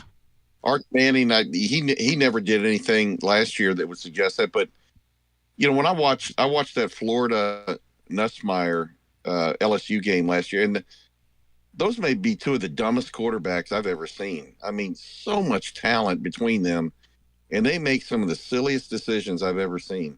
Lagway, because he got the 5 interceptions, Nussmeier could easily get 5 interceptions every game. Well, we were talking about it yesterday. Nussmeier sucks. He's holding the ball too long, guys. He throws a pretty ball, but he holds it too long. I never got him. And poor Arch Manning, Bry, he's all up in his feels, man. I don't know what Texas does. Hey, Sean, you tell me this. Riddle me this, Ghost Rider, and to Andy as well. Andy knows about these high-profile quarterbacks. What does Texas do in the offseason if Arch doesn't get it right? Do they move on from him, guys, at Texas? Andy, what do you think Arch Manning does? Do they move on from a Manning at Texas and tell him to go down the road? I don't know. Oh, absolutely they do. You're going to tell a Manning to go down the road? It's too big a business. They ain't going to do that. What do you think, Bry? They going to tell a Manning to go down the road? I'd have to see it to believe it. I really would. He said he's made so much money. I could easily see Arch Manning going over to Ole Miss and the Mannings and Lane Kiffin makeup. I don't know. The Lane Kiffin would want him. He looks to me like he can't play. He looks to me like he can't, unless either going to bring him there just to, well, what do they do this year if he doesn't turn it around? Because they don't have they don't have an Texas option. Texas is bigger than the Manning name. I'm sorry, it just is. Yeah. And but they don't have anything behind them. I mean, when they signed him, they let that one kid go that went to Duke, and then I think he's moved on again. They basically told Quinn Ewers, "You can't come back." That's what they did. Yes. And so they're just riding this kid, and I haven't seen enough. Maybe you could give me a little primer on what he's good at. Last year, all he did was run the ball. I thought that was interesting. I mean, they used him like Tebow as a freshman. That's what they have to do, is let him run around. Andy, tell me what you heard about the traffic thing, and if you have a thought on the quarterbacks in the league right now, I'd like to hear that as well, because I think the play at the top of this league is really good, really balanced, and, unfortunately for us, the guy I've got ranked at the very tippy top through 3 games, Mateer, we're going to see. Now, I don't know what condition he's going to be in by the time we get to him, but I've got Mateer at the tippy top. We've got Gunnar Stockton, who we saw. We're going to see Pavia down the line. This Taylor Green guy can really play. And Mississippi State's quarterback, I've got him at 11. He's not terrible either. So, Andy, if you have a thought, lay it on me. So what I heard was about what's going on with the parking problem and people not being able to really get through on the campus. Yep. Was what happened in Louisiana. So the university, from what I understand, was contacted by the police that this has to be put in place for public safety. Now, the problem is it's just a mess because, if you're coming up, say, Peyton Manning Street, and you're trying to go, say, up to Circle Park, you got to go through 2 metal detectors if you want to go that way. He's right. So, what are they doing now with this advanced screening stuff, Sean? Where did this come from? It feels like we're back around 9/11 time. What's this all about, Sean? I really can't comment on that. I had a very easy entry into the stadium, Everyone's polite. I don't know. It's very efficient from my end. I didn't even wait to scan my ticket. So they didn't even wand you? You didn't even get wanded? Nothing? No, I just walked right through. Now I go, I'm in the north end zone. And so I don't know if it's gate 21, 23. I'm not sure, but I don't know the number, but it's around there by the hill. And I literally they had two metal detectors there, walked right through it with my hands up, walked over there. No one said a word. I mean, politely, no one congested anything, just said, "Welcome to Rocky Top." There was a lady with her scanner saying "No line here." I walked up, popped in my tickets, and then walked through. It was getting out was a trouble, and I'm sorry the people in the south end zone in that area had a problem, but the north end zone was just as smooth as could be. Andy, what so you're telling me that you encountered, did you get wanded twice, Andy? Well, so no, I hardly ever get wanded. Okay. But I try not to keep anything on me that'll alert either. But, like, the problem is with the people at G10, they're having to go everybody in the bottom. The people on top, they are not even allowed to enter at the top anymore. And so Saturday after the game, there were people up top. They were just still tailgating because they couldn't leave.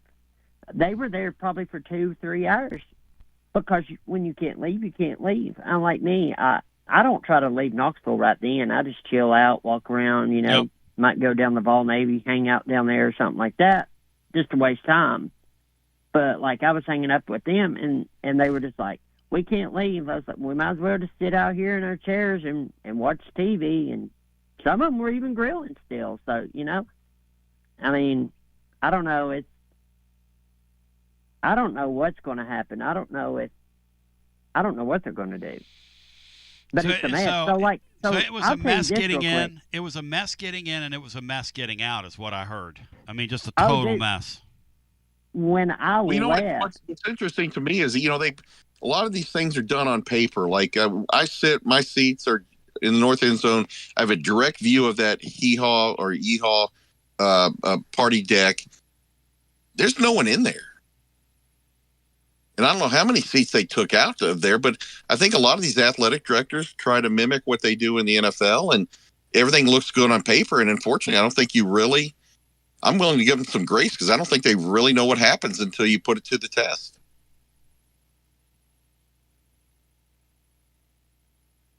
I don't know, man. Andy, when I left, so I have to go up the big ramp, right there after Peyton Manning Way. So I was trying to come down the ramp. We were literally not even hardly able to move because, everybody had stayed to see what was going to happen in the game. We got stuck in the band. So then you get stuck in where the band's trying to go. You get stuck in between the band. Then you got people trying to go one direction, the other people trying to go the other. It was wild. Like, it was a disaster. They're very fortunate that somebody didn't get hurt. I mean, that's their takeaway is we're pretty fortunate we didn't have an incident over here. And hey, I'm glad of that. We're all glad of that, man, because it was a warm day. There were a ton of people that converged in one place, and hopefully they get it right. They're not going to know whether they got it right till the Oklahoma game. Thinking that the fan is just going to educate himself because you put a video on YouTube is pretty damn naive, if you ask me. But that's me. Andy, you're the man. I hope you have a Dwight Gooden. Appreciate you sharing that with us. Absolutely. Y'all have a blessed day. Thank you, brother. Back to the phones we go. I'll tell you what. TLD Logistics Overdrive Overtime is coming up next. The playbook with William Pattison will get you now over at Fan Run. He's going to break it down scientifically. We're going to stay here and do whatever it is we do here at tclub.team. I want to encourage you to check our blog out today. The X-Man called Joey Aguilar right down Broadway. We reran that today because Aguilar has thrown for 200-plus yards in every game in his career that he started a college football game. That's pretty remarkable. How many times did Nico do it last year? 200-plus yards thrown in a game. I don't know. But inquiring minds want to know. The Playbook with William Pattison up next. You're listening to FM 105.7 and AM 1340, WKGN Knoxville, and W289CU Knoxville. Fan Run Radio. Brian, what do you think the answer to that is? I just thought of that in my head. How many times do you think Nico threw for more than 200 last year? Because this guy does it rolling out of bed, Brian. It's TLD Logistics I would say Overdrive Overtime, presented less by than 5. TLD Logistics. Let's look it up. Online at tldlogistics.com.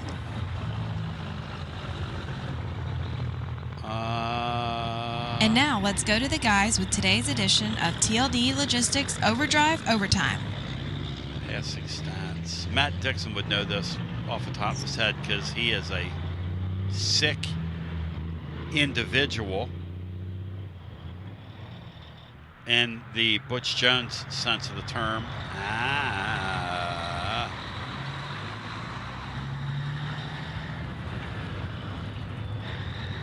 Go back to our phones at 865-200-5402. All lines are jammed.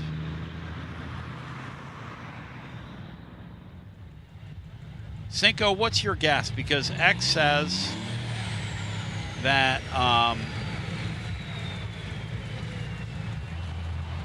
Nico threw, or that the quarterback that we currently have, the number is over at tclub.team that we were referencing is, I think he's done it, 27 times now, 27 straight games.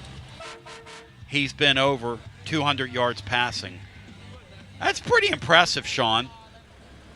That's pretty impressive. And the question becomes, Bri, how many times did Nico do it? What do you think the number is? Well, he did it at least last year. I want to say three. I want to say the first 3 games he did it in, and probably up until the Oklahoma game was when he may not have done it, but he did against Chattanooga. He did against NC State barely. He actually only passed for 173 against Kent State. Last year? I count 2 through 3 games. I'm just going back each game individually. Yeah, look it up. And I wonder how many he's done it here. Okay, here you go. Last year he did it twice. Kentucky and UTEP, it says here. And then at UNLV, he threw for 255 and 217 the other night. So our guy's done it 27 times. He's done it 4. You know? Back to the phones we go.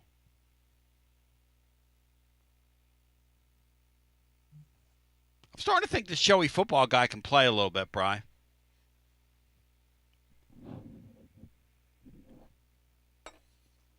I'm starting to think X knows what he's looking at. Because if you go look at his write-up today at tclub.team, which we ran a snippet of it today, he kind of nailed it, and he kind of nailed it scientifically and right down broad wing. He called it right down the middle. Back to the phones we go. TLD Logistics Overdrive, Overtime. It's a beautiful thing where we sit around and talk about it like the real stooges we are. Hello and welcome in. You're on the air. What's up, guys? Joshy. Wings.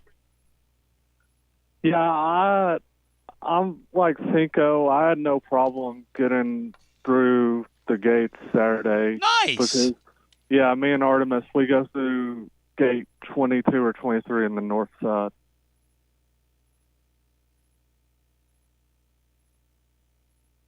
Yeah.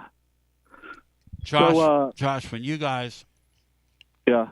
When Artie's rocking that medium shirt he wears, and he flashes those guns, Yep. ain't nobody gonna mess with Artie.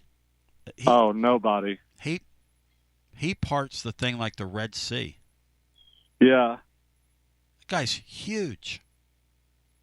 Yeah, he is. Guy looks like he does 4 sets of 350 bench pressing while he's asleep. Yep.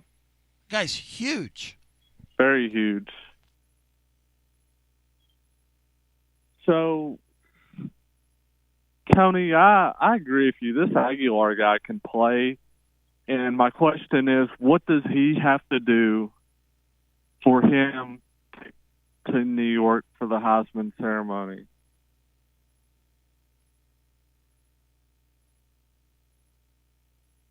Hey, Bri, I say if he keeps the streak alive of 200-plus yard passing and sprinkles in some 350s, I mean, he's already doing that. He's gone over 300 yards basically the whole time he's been here. And I think he needs to be 10-2 at the very worst. That Brian's right. The team's got to be 10-2. He needs a couple of loud wins between now and then. At Florida, Oklahoma here. Someone said 11-1 maybe. And maybe even 11-1 would help. Yeah. But he needs to keep putting up video game numbers because it's truly a wide open year in this deal. And yeah, Josh, you follow this closer than I do. Who were the guys at the beginning of the year, preseason? Who were the favorites to win the Heisman Trophy? Nussmeier, Arch. Yep, Klubnik. Drew Aller from Penn State. Those guys are all of them are sucking wind. Yeah, Every one of those guys you mentioned. Yes. Brian, isn't that weird that the Joes are out playing the pros right now in this deal? Yeah, it's still a lot of I think that eventually catches itself up here probably as we go along, probably as you get a month from now. But Nico, I think, went over 200 yards 5 times against UTEP, Kentucky, against I think Vanderbilt, and the first 2 games against NC State and Chattanooga, and would have been over 200 yards likely if he didn't get hurt against Mississippi State. So that would have been 6 out of 12. So he's done it 7 times in his career, and the guy we have has done it 24 straight times. Yep. The guy they threw away. Okay, I just want to make sure. Okay. Yeah. Yeah, Tone, I was looking at the Heisman odds, and Joey, he was like 50-1 to start the season. Now he's 16-1 on most places. Are you thinking about it, Josh, you boy? Are you thinking about already put it in a few days ago. All right. Yep. And the guy I played preseason, he was 45-1. Now he's 30-1. Jaden Maeva at USC. I played him before the season started. That's the real Polynesian prince in L.A. USC's got it going right now, Josh. They do. And they have a schedule conducive to making the playoffs as well. You know, yeah. I've got a take on the California quarterback who plays at San Diego State. They're minus 12.5. I think Cal rolls this weekend. He's the other one. Yeah. Tony, so what's your take after the game Saturday? Do you think Starr should be our starting running back after what you saw Saturday? Like, he looked good out of the other 2. I would I'd keep doing what they're doing, Josh, which means I'd ride the hot hand. Now, I do think he should have been in the game late. I really do believe that. Cinco, he looked to me like he was the most authoritative in that game on Saturday, and he was really getting to the outside as well.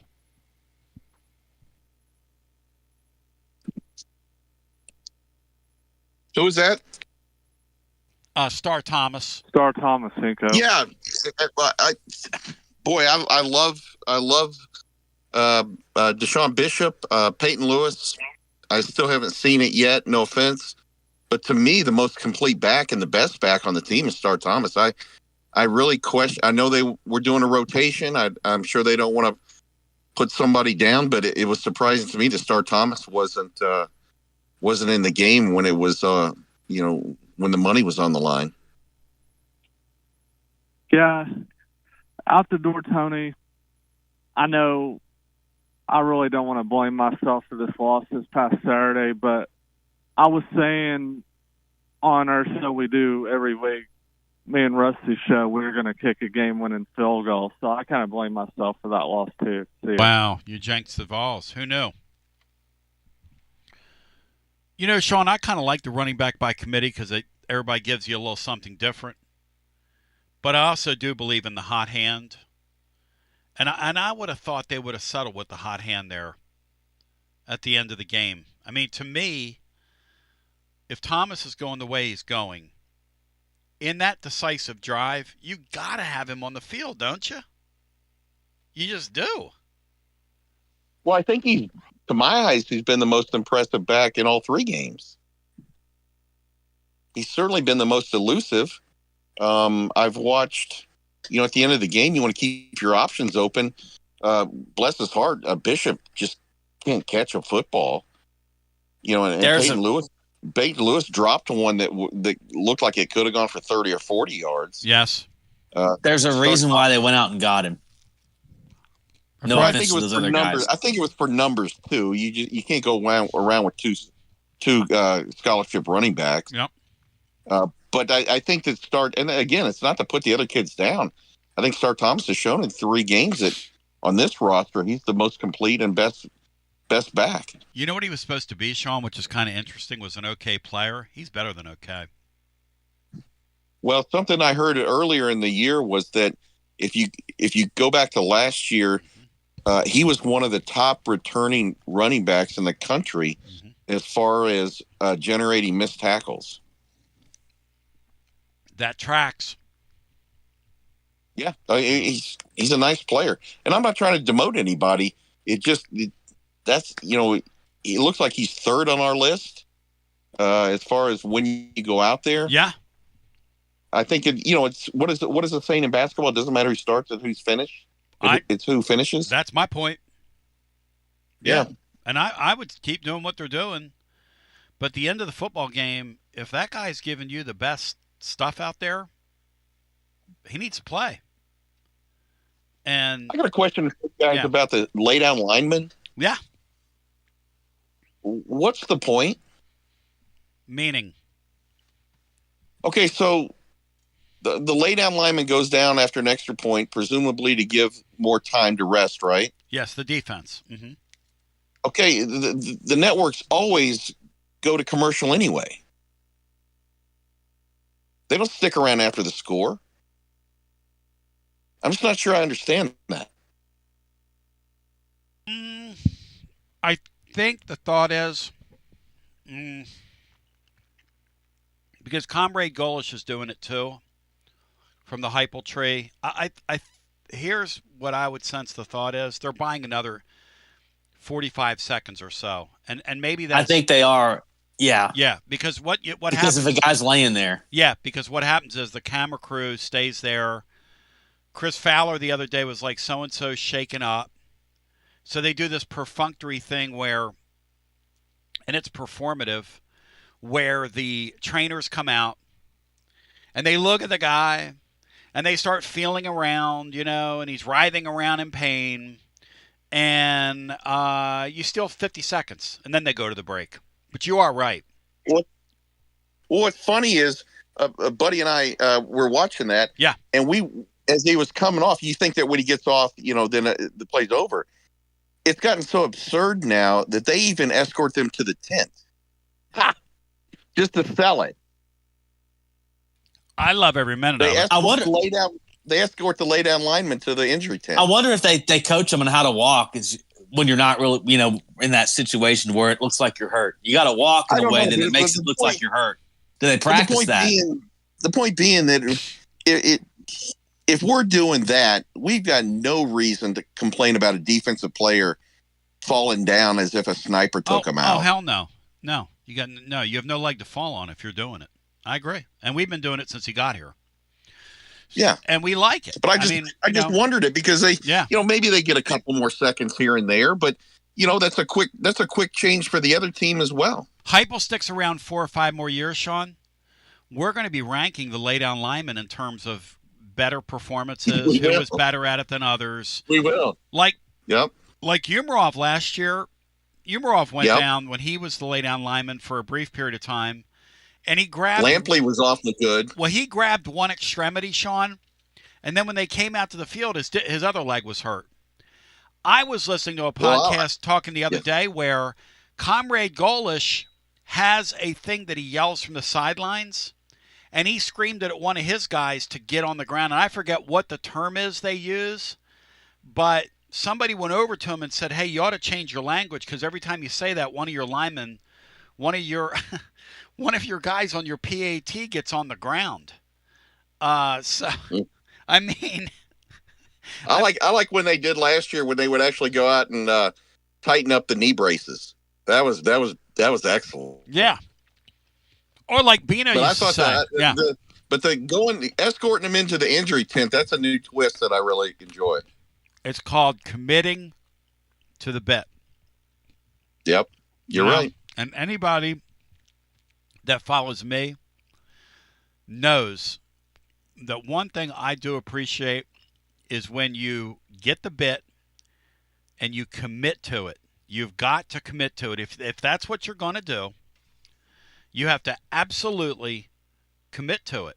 And so we'll be ranking those laydown linemen. I'm sure people aren't like crazy about us referring to like Jackson Lampley as a laydown lineman. That was his job. You go out here on this on the thing, the ball goes through the uprights, and you writhe around in pain like buddy, like you just got the figure 4 leg lock put on you from Mr. Wonderful Paul Orndorff in the Omni in Atlanta. And you lay there and you do this and you writhe around, and you're rolling around back there and, you look like me back in July when I hurt early August when I hurt myself. Yep. I look like the laydown lineman. Goodness. But Sean, you're right. What does it really do? Like in real time, it buys you about a minute. So I guess they feel like that's worth doing it. Because really, Bri, that's all it does. Because Sean's right. They inevitably go to commercial. But they do that dog and pony show where the networks have to stay there because they have to act like they care. But I wonder, Sean, if the networks catch on and just say, hey, okay, Tennessee's doing that thing. Let's just go to break. And then it serves no purpose. At that point, it'll looked like officially Kirby serve no went purpose. down there to talk to the officials about it, to call them out. And I don't think they can they can't officiate intent. That's right. And there's no reason, and the ball's not going to be set again, so there's no penalty that can be called.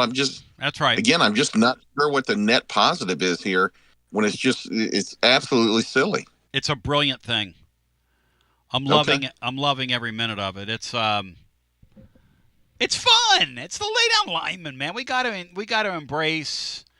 So the Bennett is the laydown lineman this year. We've had Umarov. Who else have we had, Bri? Jackson Lampley's one of them. I think Dane Davis, maybe. Dane Davis did it for a while. Ollie Lane. Ollie Lane. Dane was great. Dane was great at it. Dane would writhe in pain and even like slap his hands down on the, because he was out there. He was just glad to be out there, man. Yeah, I'm gonna put him on top of that whole thing because he was ranking the laydown lineman. Well, yeah, we need to rank the laydown lineman. I love the laydown lineman. I'm for it, not again it. You think about some guys who played like 20 or 30 years ago. We're thinking, man, I wish that may not have played much. I wish I could have come play today. I could have been that. Yeah, that'd have been me. And you get to get on television, and you get to be a thespian. How many guys that have ever played college football get to be a thespian? All right, so on that note, I will say, ladies and germs, my friends at VIP Play, look, last couple nights, my sillies have, they've just kept me up. I'm not going to lie to you. Comeback wins in L.A., And you know what I am today? I'm pissed off at myself. Because I knew both nights they were going to win. I knew both nights I should have taken them on the money line. And then Chris Sanchez goes and gives up 4 runs last night in the middle innings. And I'm like, well, thank God I didn't bet on them tonight. And then what happens? Boom, boom, boom, bang, bang, blank, bingo, and away you go. Because Blake Triton is awful. I mean, he's turning into like Dentine. And I used to like Triton back in the day. 4 out of 5 dentists recommend. They recommend Triton. At any rate, my friends at VIP Play, there's a huge college football weekend coming up. They've got you. The Tennessee UAB game, they got you. I will have a play this weekend. Come on, we were so close last weekend on our. You're only going to get it over at VIP Play. You could go and fade me there as well, and you'd be making money. 200 leagues, live always. We're a week away from the Ryder Cup, which is going to be extremely interesting this year. A week away from the Ryder Cup. Say it, know it, and write it down. Numerous bet types, props, options with the NFL and college football weekend. Baseball playoffs getting ready to get uploaded. NBA, NHL right around the corner. VIP Play where everybody gets treated like a VIP. Gambling problem, 800-889-9789, 21 and over in the great state of Tennessee to place a bet. And I go back to our busy phones. And we do. Speaking of the Dodgers. We give it up for a lay-down lineman. What about the Dodgers, Bri? They are 1-10 combined against the other 2 first-place teams in the National League. They're 0-6 against Milwaukee and 1-4 against the Phillies. And when you get into the playoffs, guess what matters? None of that. We'll see if that matters. We'll see if that's an indication of what's going to happen.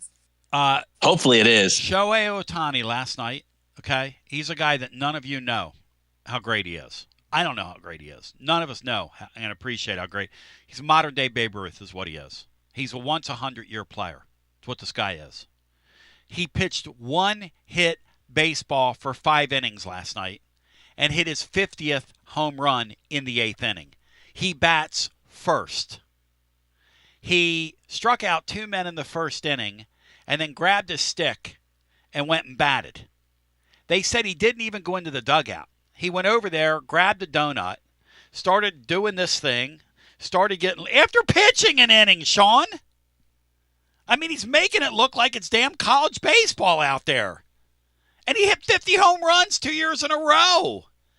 He's the greatest athlete in the world in team sports that nobody knows about. Because all their games start at 10:30 at night when most of us are in bed.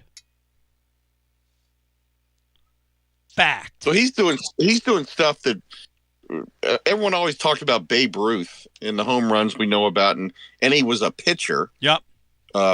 What was he, a dominant pitcher? Was he of this kind of ilk? I know it was a different game. The competition might have been a little different, but is he arguably for this period of time the greatest talent that's ever played professional baseball? No doubt about it. Well, I don't know. I'm asking. No, I think that's right. So how about this? I wonder why more teams don't look at this, because if you have, I think, the right fielder for the Mariners. Oh, was it Ichiro? Yeah. So you have Ichiro, who's one of the best players I've ever seen. Yes. He hit 3,000 hits, and I think he came over in his late 20s or mid to late 20s. And now you have Shohei. You think Major Leagues would be mining some more of that talent just to take a look at it? Well, I mean, it's interesting. I would have loved to have seen Sadahara play over here when I was a kid. I think they have, haven't they? Yeah, they have. But Chanho Park comes to mind. Park. Hey, Sean, you just sent me something. Were there Joey football? Was he Joey? Ichiro, not Ichiro, but Hideki Arabu. Sinky, was he Joey football at App State? You just sent me a thing. It's Joey football. A lady with a Joey football shirt on at App State. Man, is that a Photoshop? The great Hewitt Pruitt just sent that to me and said you stole Joey football from App State there. So apparently he's been Joey football for a while. Who knew? I'm a plagiarist. Who knew? I didn't know either. I called him that But ironically. apparently, great minds think alike. How about that? Back to the phones we go. Either that or your boy is practicing Photoshop. And I would not put that past him. I know he's listening.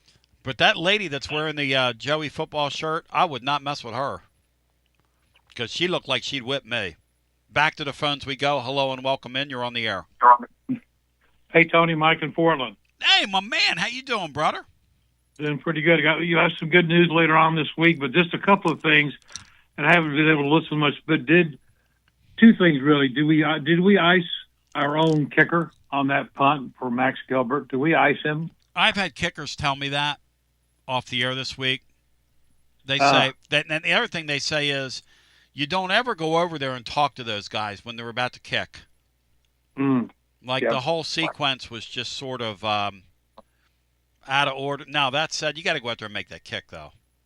Yeah, amen. Hey, when Watson Brown is on, this is just a question about this is going to be an interesting psychological week, actually the next 2 weeks for the Volunteers coming off of that kick in the gut from Georgia with this being malaise. How do you get that team fired up again or get them on to I think there's a psychological component to this week more than a physical get healthy component.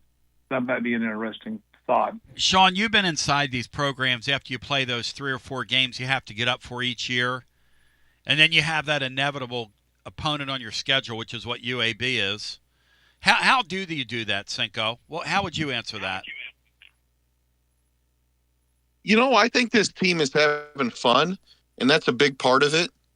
I think a lot of teams win and they don't have fun. It's just a job, get through that week because they're just working toward the end. But I think there's a lot of young kids on this team. I think there are a lot of kids that want to put up some stats. And so I don't think they're going to sleepwalk. I can't give you a score or a winning, margin, but I think they're going to show up because I think there's still a lot of competition out there. And I think a lot of these kids want to make names. I have a feeling that I can't predict how Aguilar's going to play, but I would imagine that he wants to keep this streak rolling. No question. I wasn't looking for scores. I've been on some teams before, and you've had that happen. And it's kind of like that first 3 or 4 days. You kind of go, it's just kind of it kind of gets to you a little bit on the mental side. Well, especially when because those kids all know to a man in that locker room, they just should have won that game. Yeah, everybody knows right. that. Kirby Smart knows it. They know it. We know it. Yeah. Everybody knows it, and that's a tough thing, man. That's a the social media all across the board. The fall guy, the film guy, and all this kind of stuff has been awesome. They're all on. We got so much good positive press and media out of even that loss that it's unbelievable. So very cool. It's extremely fun, and the rest of the season's in front of this team, and it's going to be fun, Mike. Hey, Tony, one quick note. I think your Phillies are only 4 games away from a first-round bye. That's correct. The magic number's 4. So because they're playing the Dodgers, so tonight they can shorten it to 2 because the Dodgers are the sole competition for that. Yep. And I just never thought the Phillies would have this kind of stretch drive after losing Wheeler. It just goes to show you, though, that it has to be next man up. But when you get to a playoff, they're going to miss a guy that I think was the best pitcher this year in the National League before he got hurt in Wheeler. I just hope we hit. I just hope we hit when we get to the postseason because, as we know, postseason baseball, college level, major league level, Mike, there's nothing more random in the world than postseason baseball. It's a completely random sport. That's the best playoffs. That's the best playoff in Major League Sports is baseball. No question. In the playoffs, wild card so stuff. great. All right. Thank you, guys. Yep, and it is a total crapshoot. Like, teams can go out, especially when you get in the 5-game series. You win 1 game, you can erase 10 games of what happened in the major leagues if you go into somebody's park in one of those short series and win one of those first 2 games. It's almost incumbent upon that home team to win those first 2 games because the last thing can you want to do. imagine? Go ahead, Bri. Whoever has to face the Red Sox have got to deal with that Bello guy and Garrett Crochet in a best-of-3 series. That's exactly right. And that ain't going to be easy. Hell no. I tell you, what baseball needed to do was I think they needed to stay at 8 in the playoffs. Make the wild card team play every divisional series game on the road against the 1 seed. I totally is what they agree needed with to that. do. Yep. They've gone too deep with it. I mean, in the National League, you got this Arizona team that sold at the deadline for their main pieces. And because the Mets have been sucking, because Ewad's Reds can't win, and because the Giants are kind of messing around now, they're like about to grab a wild card spot. I mean, they're in striking distance. They should, when you sell at the deadline, you should never be in striking distance for the wild card spot. Well, and then a lot of teams don't even know whether to sell or whether they're in it or not because there's so many teams go nowadays. Hey, Cinco, some team might be within 5 games, but they're under 500. They're thinking, well, maybe we should hang on to some guys because we might get hot. Hey, Cinco, I'm looking at VIP play. The line in the Tennessee game is 40.5. If I forced you to play it, would you play UAB in the points or us to cover 40.5? Where are you going? I am worse than Bino's picks to evict. I think we cover. All right. Total points in the football game, Bri. Total points, 69, Bri. I think that goes over. I agree. Tennessee and Georgia both, the total was like 49.5, and both had 38 points. So nearly either team almost took it over by themselves. I like the Vols to come out, and I think they score a bunch. I think they score at least 50, and UAB probably gets a couple touchdowns late to go over. Yeah, I think that UAB will score some points. I think they'll hit some passes. Back to the phones we go. Hello and welcome in. TLD Logistics Overdrive Overtime. Hi. Hey, Tony, Sean. This is Brian in Richmond. Hey, Brian in Richmond. Welcome in. Hey, Brian. Hey, Sean, to your point, too, we were talking about the lay-down lineman. It's been a theory in my mind recently, and I know it was talked about this week, too, but I'm a little bit afraid. I'm wondering if the fact that Heupel does not get a good whistle is played back on from that.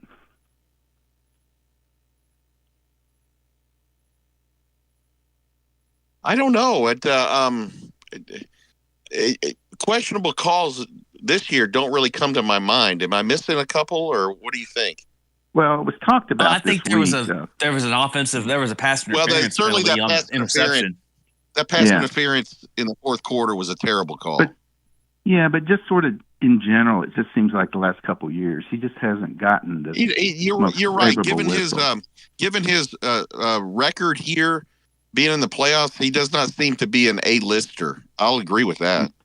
Yeah, and I'm just wondering if the lay-down linemen's come back to haunt him a little bit. And to your point, you're not getting that much positive out of it anymore. So. You know, Brian, I've never even thought about that, what Sean said in terms of what are you gaining? Because really, what are you gaining? You're gaining, what, 45 seconds? I mean, that's what you're gaining. You're going to take commercial break anyway after a score now in these games. Yeah. But I just think someone at like the, was it the SEC officials' offices or whatever like that, it's just a little burr under their saddle from it. So.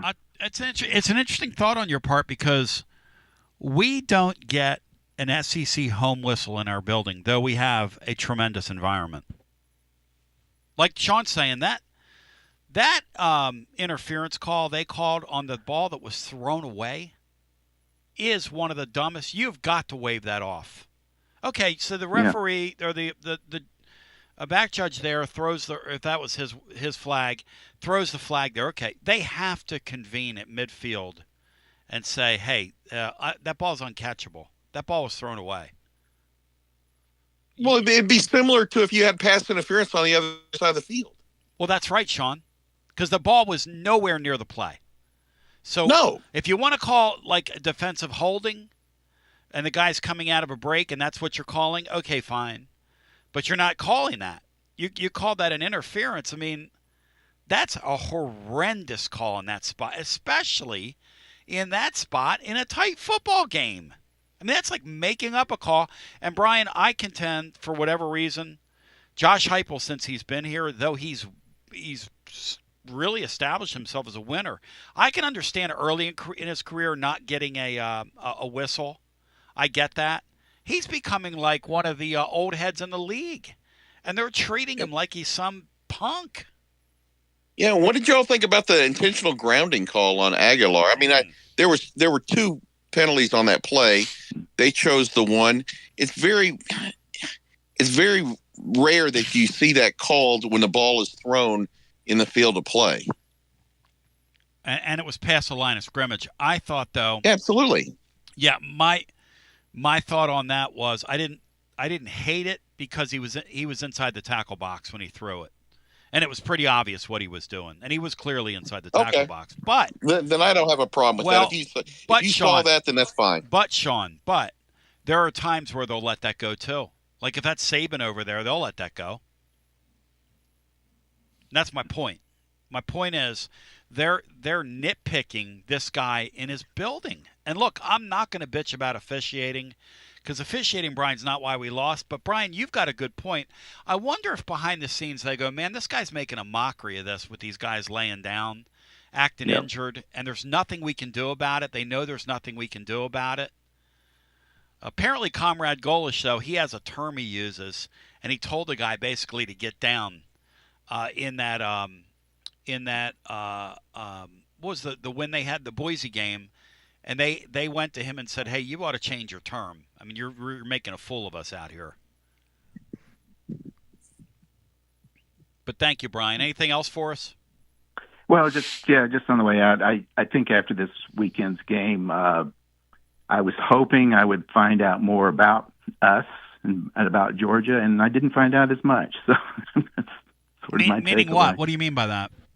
Well, just how good we are and where things are at, and what are we like totally defense and offense. Well, I think now modern college football, and Sean mentioned this in the first hour, and thank you, Brian. I think it takes 6 weeks.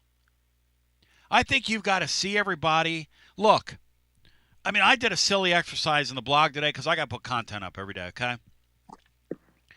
And it's interesting to look at that. You take those quarterbacks and you rank them, 1 through 16 in the league. That's all subject to change. And it's going to change. And the things that we think we know now might be unknowns in a month. Who knows? But the truth is, I didn't think, Sean, we had the wherewithal to go toe to toe with those guys and stay in the ring with them. And man, that offensive stuff Tennessee did in that first quarter is some of the prettiest stuff I've ever seen in my life.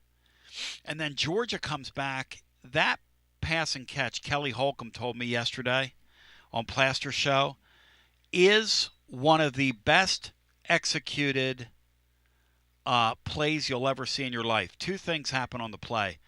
The Humphreys kid who started at Vanderbilt gets Redmond and basically makes contact with him and shoves him away.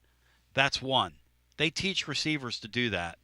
The second thing is the ball placement where it's thrown. At that point, there's no way for Redmond to recover and get over there, and he had great coverage on the play. Great coverage. And then the third thing, Sean, that happened on that pass play, that was one insanely great catch falling down, going out of bounds. I mean, we were treated to some great college football. I know we lost the game. That was a damn classic football game, though.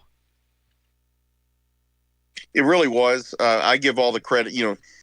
I didn't have much expectations for Gunnar Stockton. He proved to me that he's a nice quarterback. For the young folks out there, you may have heard me talk about Carl Pickens and what he used to do to people on the practice field, even as a freshman. If you saw Brazel against Georgia DBs falling all over the place, that's what Carl Pickens used to do to SEC DBs. It's just the body control, the timing, tracking a ball. Carl Pickens made it look so easy against all SEC, future NFL DBs. That was a living example. When I was watching Brazel with those 2 long touchdowns, I go, that's Pickens right there. That Saturday night catch he made in that Auburn game, Sean, in like 91. Laura and I just moved back from Roanoke. We were just married. We were living in an apartment in Fort Sanders. And we were there that Saturday night, and we were right near that cone where he caught the ball down there in the right corner of the end zone, talking about Pickens. He went over 2 guys on a ball that was basically thrown up in the air, and he was so long, angular, and graceful. He never looked like he was moving fast, Sean. But when the ball was in the air, I guess they call this ball skills, it was undamn real that he came down with the football. And the guy Saturday, Brazel, to your point, I mean, he high-pointed 2 balls. That touchdown at the end of the third quarter had zero business being completed. He just went up and got it. He just went and got it. And the guys falling around. Carl just made people look stupid. I mean, I know there've been players that went to the NFL from Tennessee that were better, and I get it, but I never saw one better. Carl Pickens was. That year they put him at and let him play center field on a defense that was extremely porous. And he had an interception in every game he played. He was so like he was in so the end zone instinctive. too, like when the other team was about to score in a tight window. Brian, he was so instinctive. I mean, there is. And then before halftime at LSU, I think it was, we're down there, and they just threw him back there to return a kick. He takes it back. He and Chuck Weber, to me, and Jamal Lewis was great. Peyton was great. The 3 greatest players and of course Reggie White, best ever, no doubt. But Dale Carter, Chuck Webb, and Carl Pickens, the 3 best players, athletes I've ever seen. They just make people look stupid. On the same team. Yep. Hey, kids, get the video and look up Dale Carter. You want to see something. Look at his punt return in 90 against Florida. Because that is crazy how good he was. And then watch him when somebody catches a ball and he comes like a heat-seeking. Sean, he would draw more penalties today. He'd get thrown out of more games. He used to hammer people, man. And he was little, I don't Sean. think he weighed 180 he pounds. Took the words right out of my mouth. He was little. He was little. And he could hammer you. He had those massive shoulder pads. Shoulder pads on. Yes, he was so cool looking. Hello. Oh, he's a trip. Hello. Man, that cat never practiced. He just said, it was so funny. He would sit over there. There was a big tractor. Yeah. Hewitt Pruitt listening. I know he's laughing. There was a big tractor on the side of one of the practice fields. You had to watch out because if a play went outside, someone would run into it. I don't know why they put it there. And Dale half the time would be over there sitting on a tractor tire, letting the air out of the tire. We all knew what he was doing. Coaches knew, and no one said a thing. He'd let the air out of the tire, just sitting there while everyone's sweating, and no one would say a word because they knew how great he was. Back to the phones we go. I love legendary stuff like that. Hello and welcome in. You're on the air. Hey, Tom. You know, I thought the officiating was pretty good.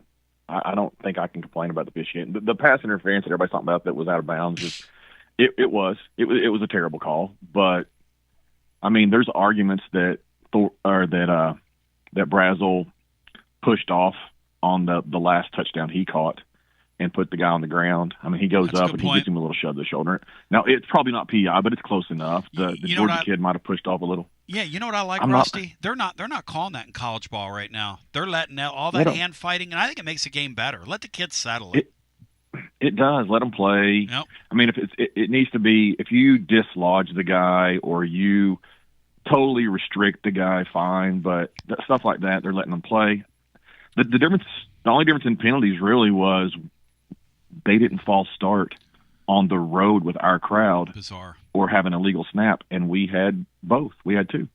Right in crucial very, periods, very costly, very, very costly ones. Yes, that's why the down through the years, man, the the difference in winning and losing in this league, it literally fits in a thimble. It's so thin. It's just so thin. Brother, we won in 22 against Bama because they had 18 penalties. 6 of them were false Well, starts, you got to give right? You got to give Georgia credit because Tons. And there were 100,000 people there, and it was lit, as the kids say. The Oklahoma game with Butch was the only louder game I can remember consistently. It was just I know he's catching heat, but what an incredible game experience Neyland was this past weekend. I believe that. And Georgia handled it. I mean, I give them all the credit in the world. They absolutely handled it. Now, their right guard and their right tackle were turnstiles every time we rushed 4. Caleb Herring ran by their right tackle every time. They were terrible. So give them credit for being good enough to, when our coach decided that we needed to bring extra pressure when we didn't need to bring extra pressure, that they were able to punish us for it. So also, but they can take that safety blitz out of the package. I think they scored 2 touchdowns on that. Not a big fan of the safety blitz, Cinco? Not a big fan of the safety blitz, Cinco? Well, not when your safeties run a 5-flat 40. Tony, the first defense to play the ball game, we safety blitzed with Turrentine. He started from 13 yards from the last scrimmage when he started the blitz, and then Redmond played man to man. When Gunnar Stockton turned the ball loose, our safety still wasn't even to the line of scrimmage yet.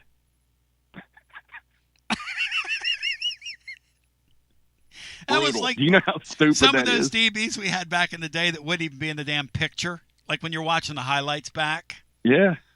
Now, if you're going to safety blitz, I don't know, maybe walking closer to the line of scrimmage than 12 yards away, or what's the point? Nobody's getting to a quarterback from 12 yards from the line of scrimmage when they blitz. That's beyond insane. And I know everybody doesn't want to, but go watch the play where Joey got picked when he threw it up to Mike Matthews, and Mike might have got interfered with, but the ball was underthrown. If Joey throws the ball a second later when the pocket was still clean, it's a 40-yard completion and maybe a touchdown, and we're up 28-17, or at least picking a field goal to go up 24-17 at the half. That's probably Joey's worst play of the ball game. He didn't turn it loose when it was wide open because Mike had the guy beat, and the safety was nowhere near over on that side of the field. But then he waited, gets bumped, and the safety gets there. It's hard to watch because you're like, oh, what could have been if he would have turned that loose? Mm-hmm. So if anybody wants to go look at that on Garantano's thing or any other places, there's a bunch of places to watch it. It'll be interesting to see how Aguilar does on the road. Mississippi State's going to be interesting. Florida and Alabama, those are all not cakewalks. And I know the biggest crowds he's played were here at home. It's just, for sure. I mean, he's been wonderful. I think it's almost unrealistic to think he's going to keep this pace up on the road as the season goes on. I'm not trying to put a ceiling on him. But he's entering new territory as well. I get App State played some other teams on the road, Clemson, et cetera. That's different than when it's SEC on SEC. Oh, hell yes, Sean. It is. Hell yes. Hey, Sean, when we go on those roads, run the dang ball, like my man at Georgia Tech says. Well, and you know what? What did Georgia do?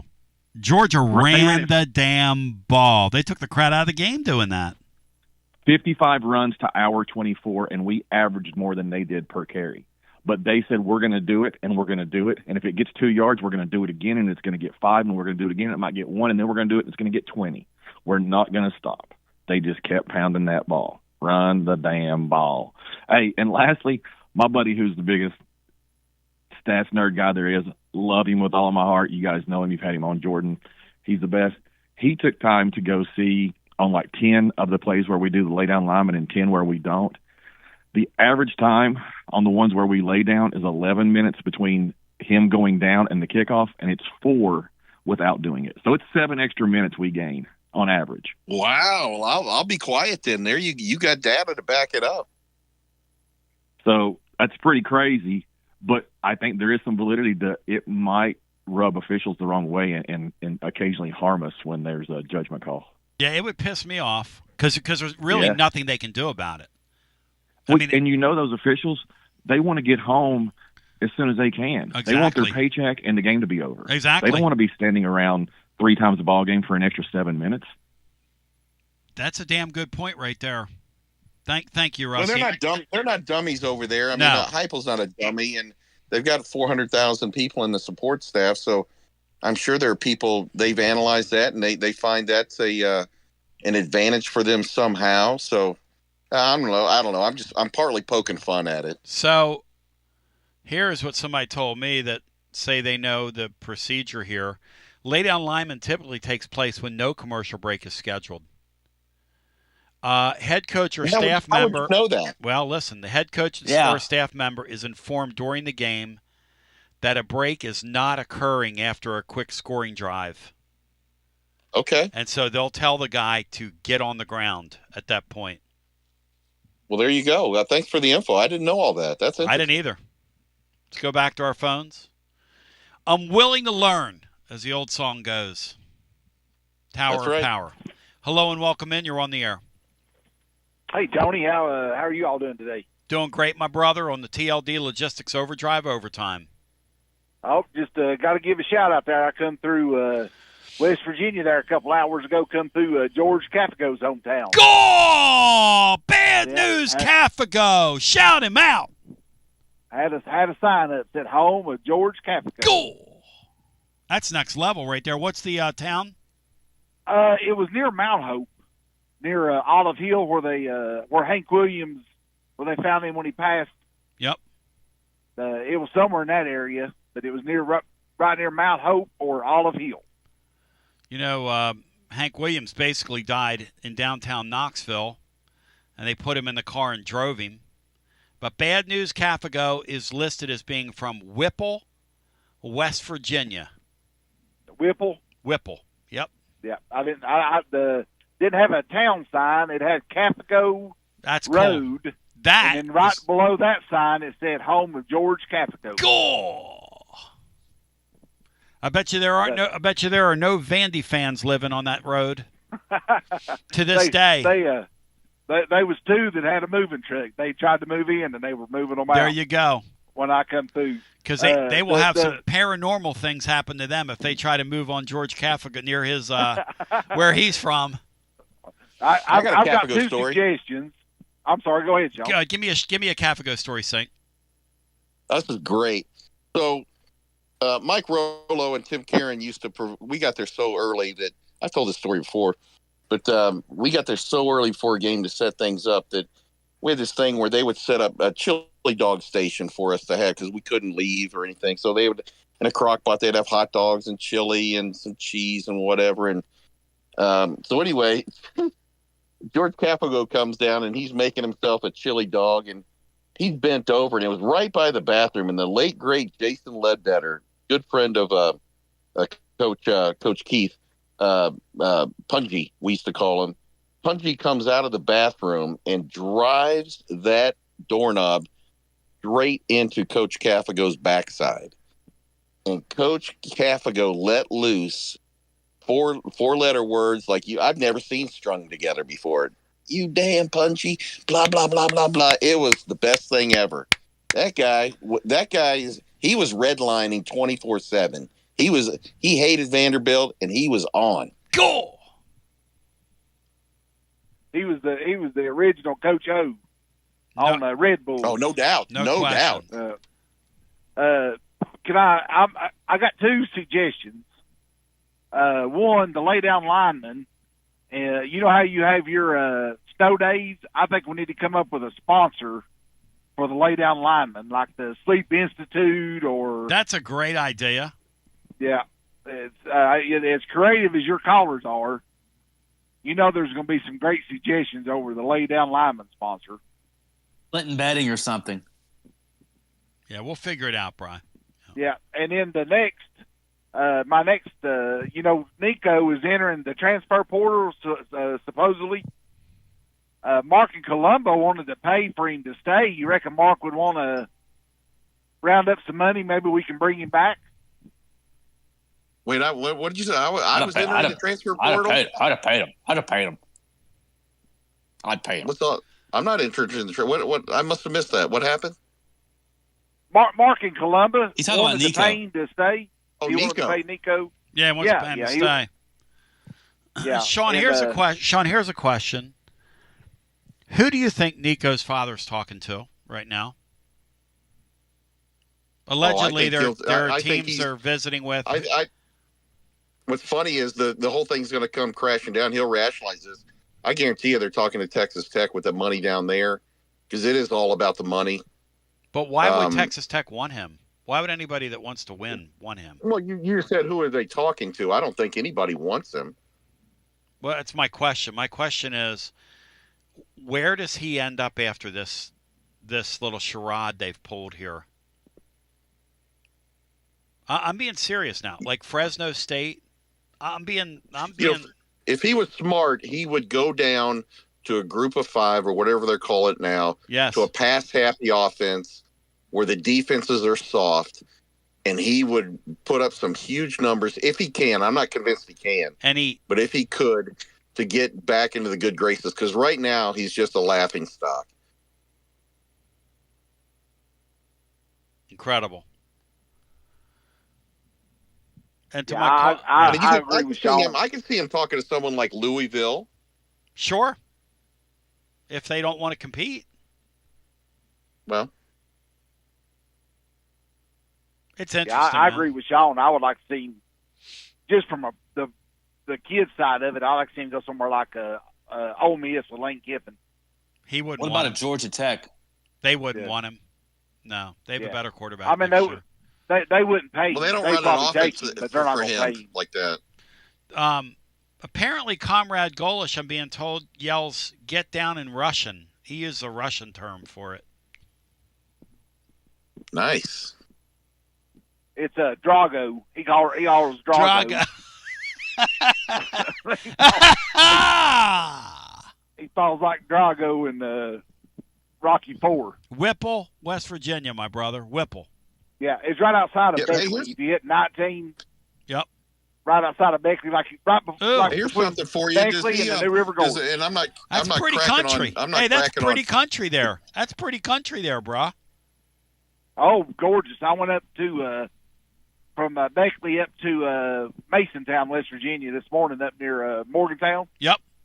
And come back, leaves are starting to change up there, up in the mountains. Oh, gorgeous day. Hey, Wheeling, West Virginia's on Patrol Live now. It looks like a wild place. I guess that's up near Pittsburgh, isn't it? Wheeling. They were going to do a CSI up there, but they all got the same DNA. They can't do it, so they had to do it live on Patrol. Hey, thanks for the call. That's a great line. Go ahead, Cinco to close. Cinco to close, ladies and gentlemen. Hey, what do you guys? It's going to be a tough ask to go down and play Miami for the Gators. Oh man! And then Texas A&M and all stuff. What at what point do they make the move? Do you think, or do they just let him go the whole year?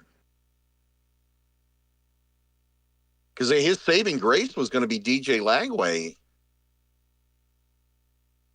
I don't know. It's going to be really interesting what they do. The Comrade really messed up his plans. And Florida just, I mean, they carried in that game. This is Florida Atlantic calling. Where's he been? You know, and I thought they played pretty well against LSU. Oh, no doubt. Hey, Sean, that quarterback. I mean, I'd be questioning that quarterback, and gambling. What was he thinking? That was. I'm not saying that, but that was crazy. Hey, Sean, they've given up 2 offensive touchdowns on the year, and they're 1-2. Now that shouldn't be. Now, well, that's nuts. And you talk about a divided locker room when the defense is playing like that and the offense is playing like that. Somebody in the offense is going to get their ass whipped if they don't get it in gear. That's the truth. That's a very physical game, and behind the scenes, that's, you keep playing to that rate as a defense and you keep losing games. I mean, the Nussmeier guy who we have at the top of the league as a quarterback so far, couldn't do anything against him the other night. But anyway, You guys are fun. It was fun today. Thanks, Tom. Yeah, man. C will be in the house tomorrow with Bry and TGMD. And we'll be one more day closer to the UAB game. The great college football. It's not going to be a great college football, but it's a college football weekend. And I'll bet it gives us some great stuff. But we're one day closer to that. And then tomorrow, I get my procedure on my back, which I'm greatly looking forward to. Yes.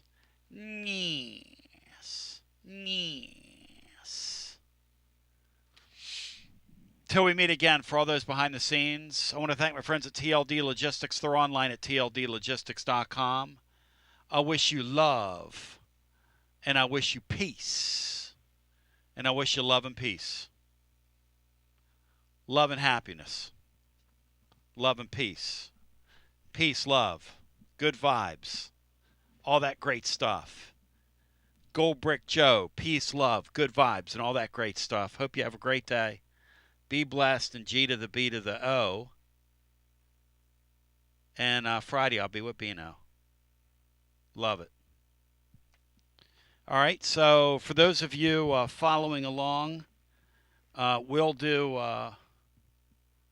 rerun today's show because you want to hear it in its entirety. It wasn't the train wreck you think it was.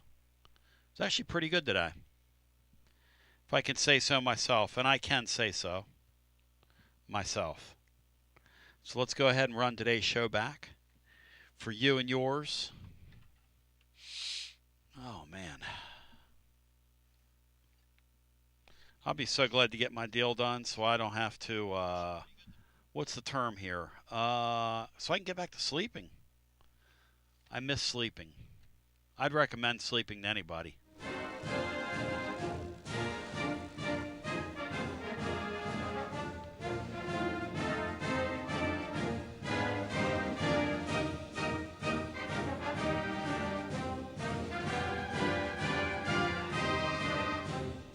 You're listening to FM 105.7 and AM 1340.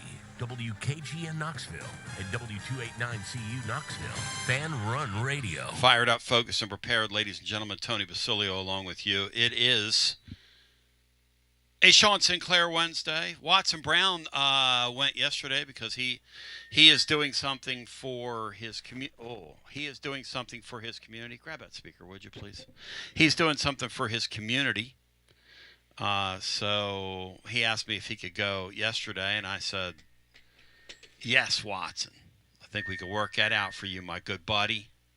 I mean, you know, I could have said no to him, Sean. I could have said, hey, look, Coach, what do you think this is, man? Exactly what do you think this is, Watson Brown? You know? I mean, with the NIL he's getting right now from the program, I think you'd have a pretty solid leg to stand on. Hell yeah. So Tennessee's trying to clean up the mess that happened over the weekend. Sean, were you impacted by that at all? Did you get caught in a line, or were you okay? I was okay getting in. Getting out was a nightmare.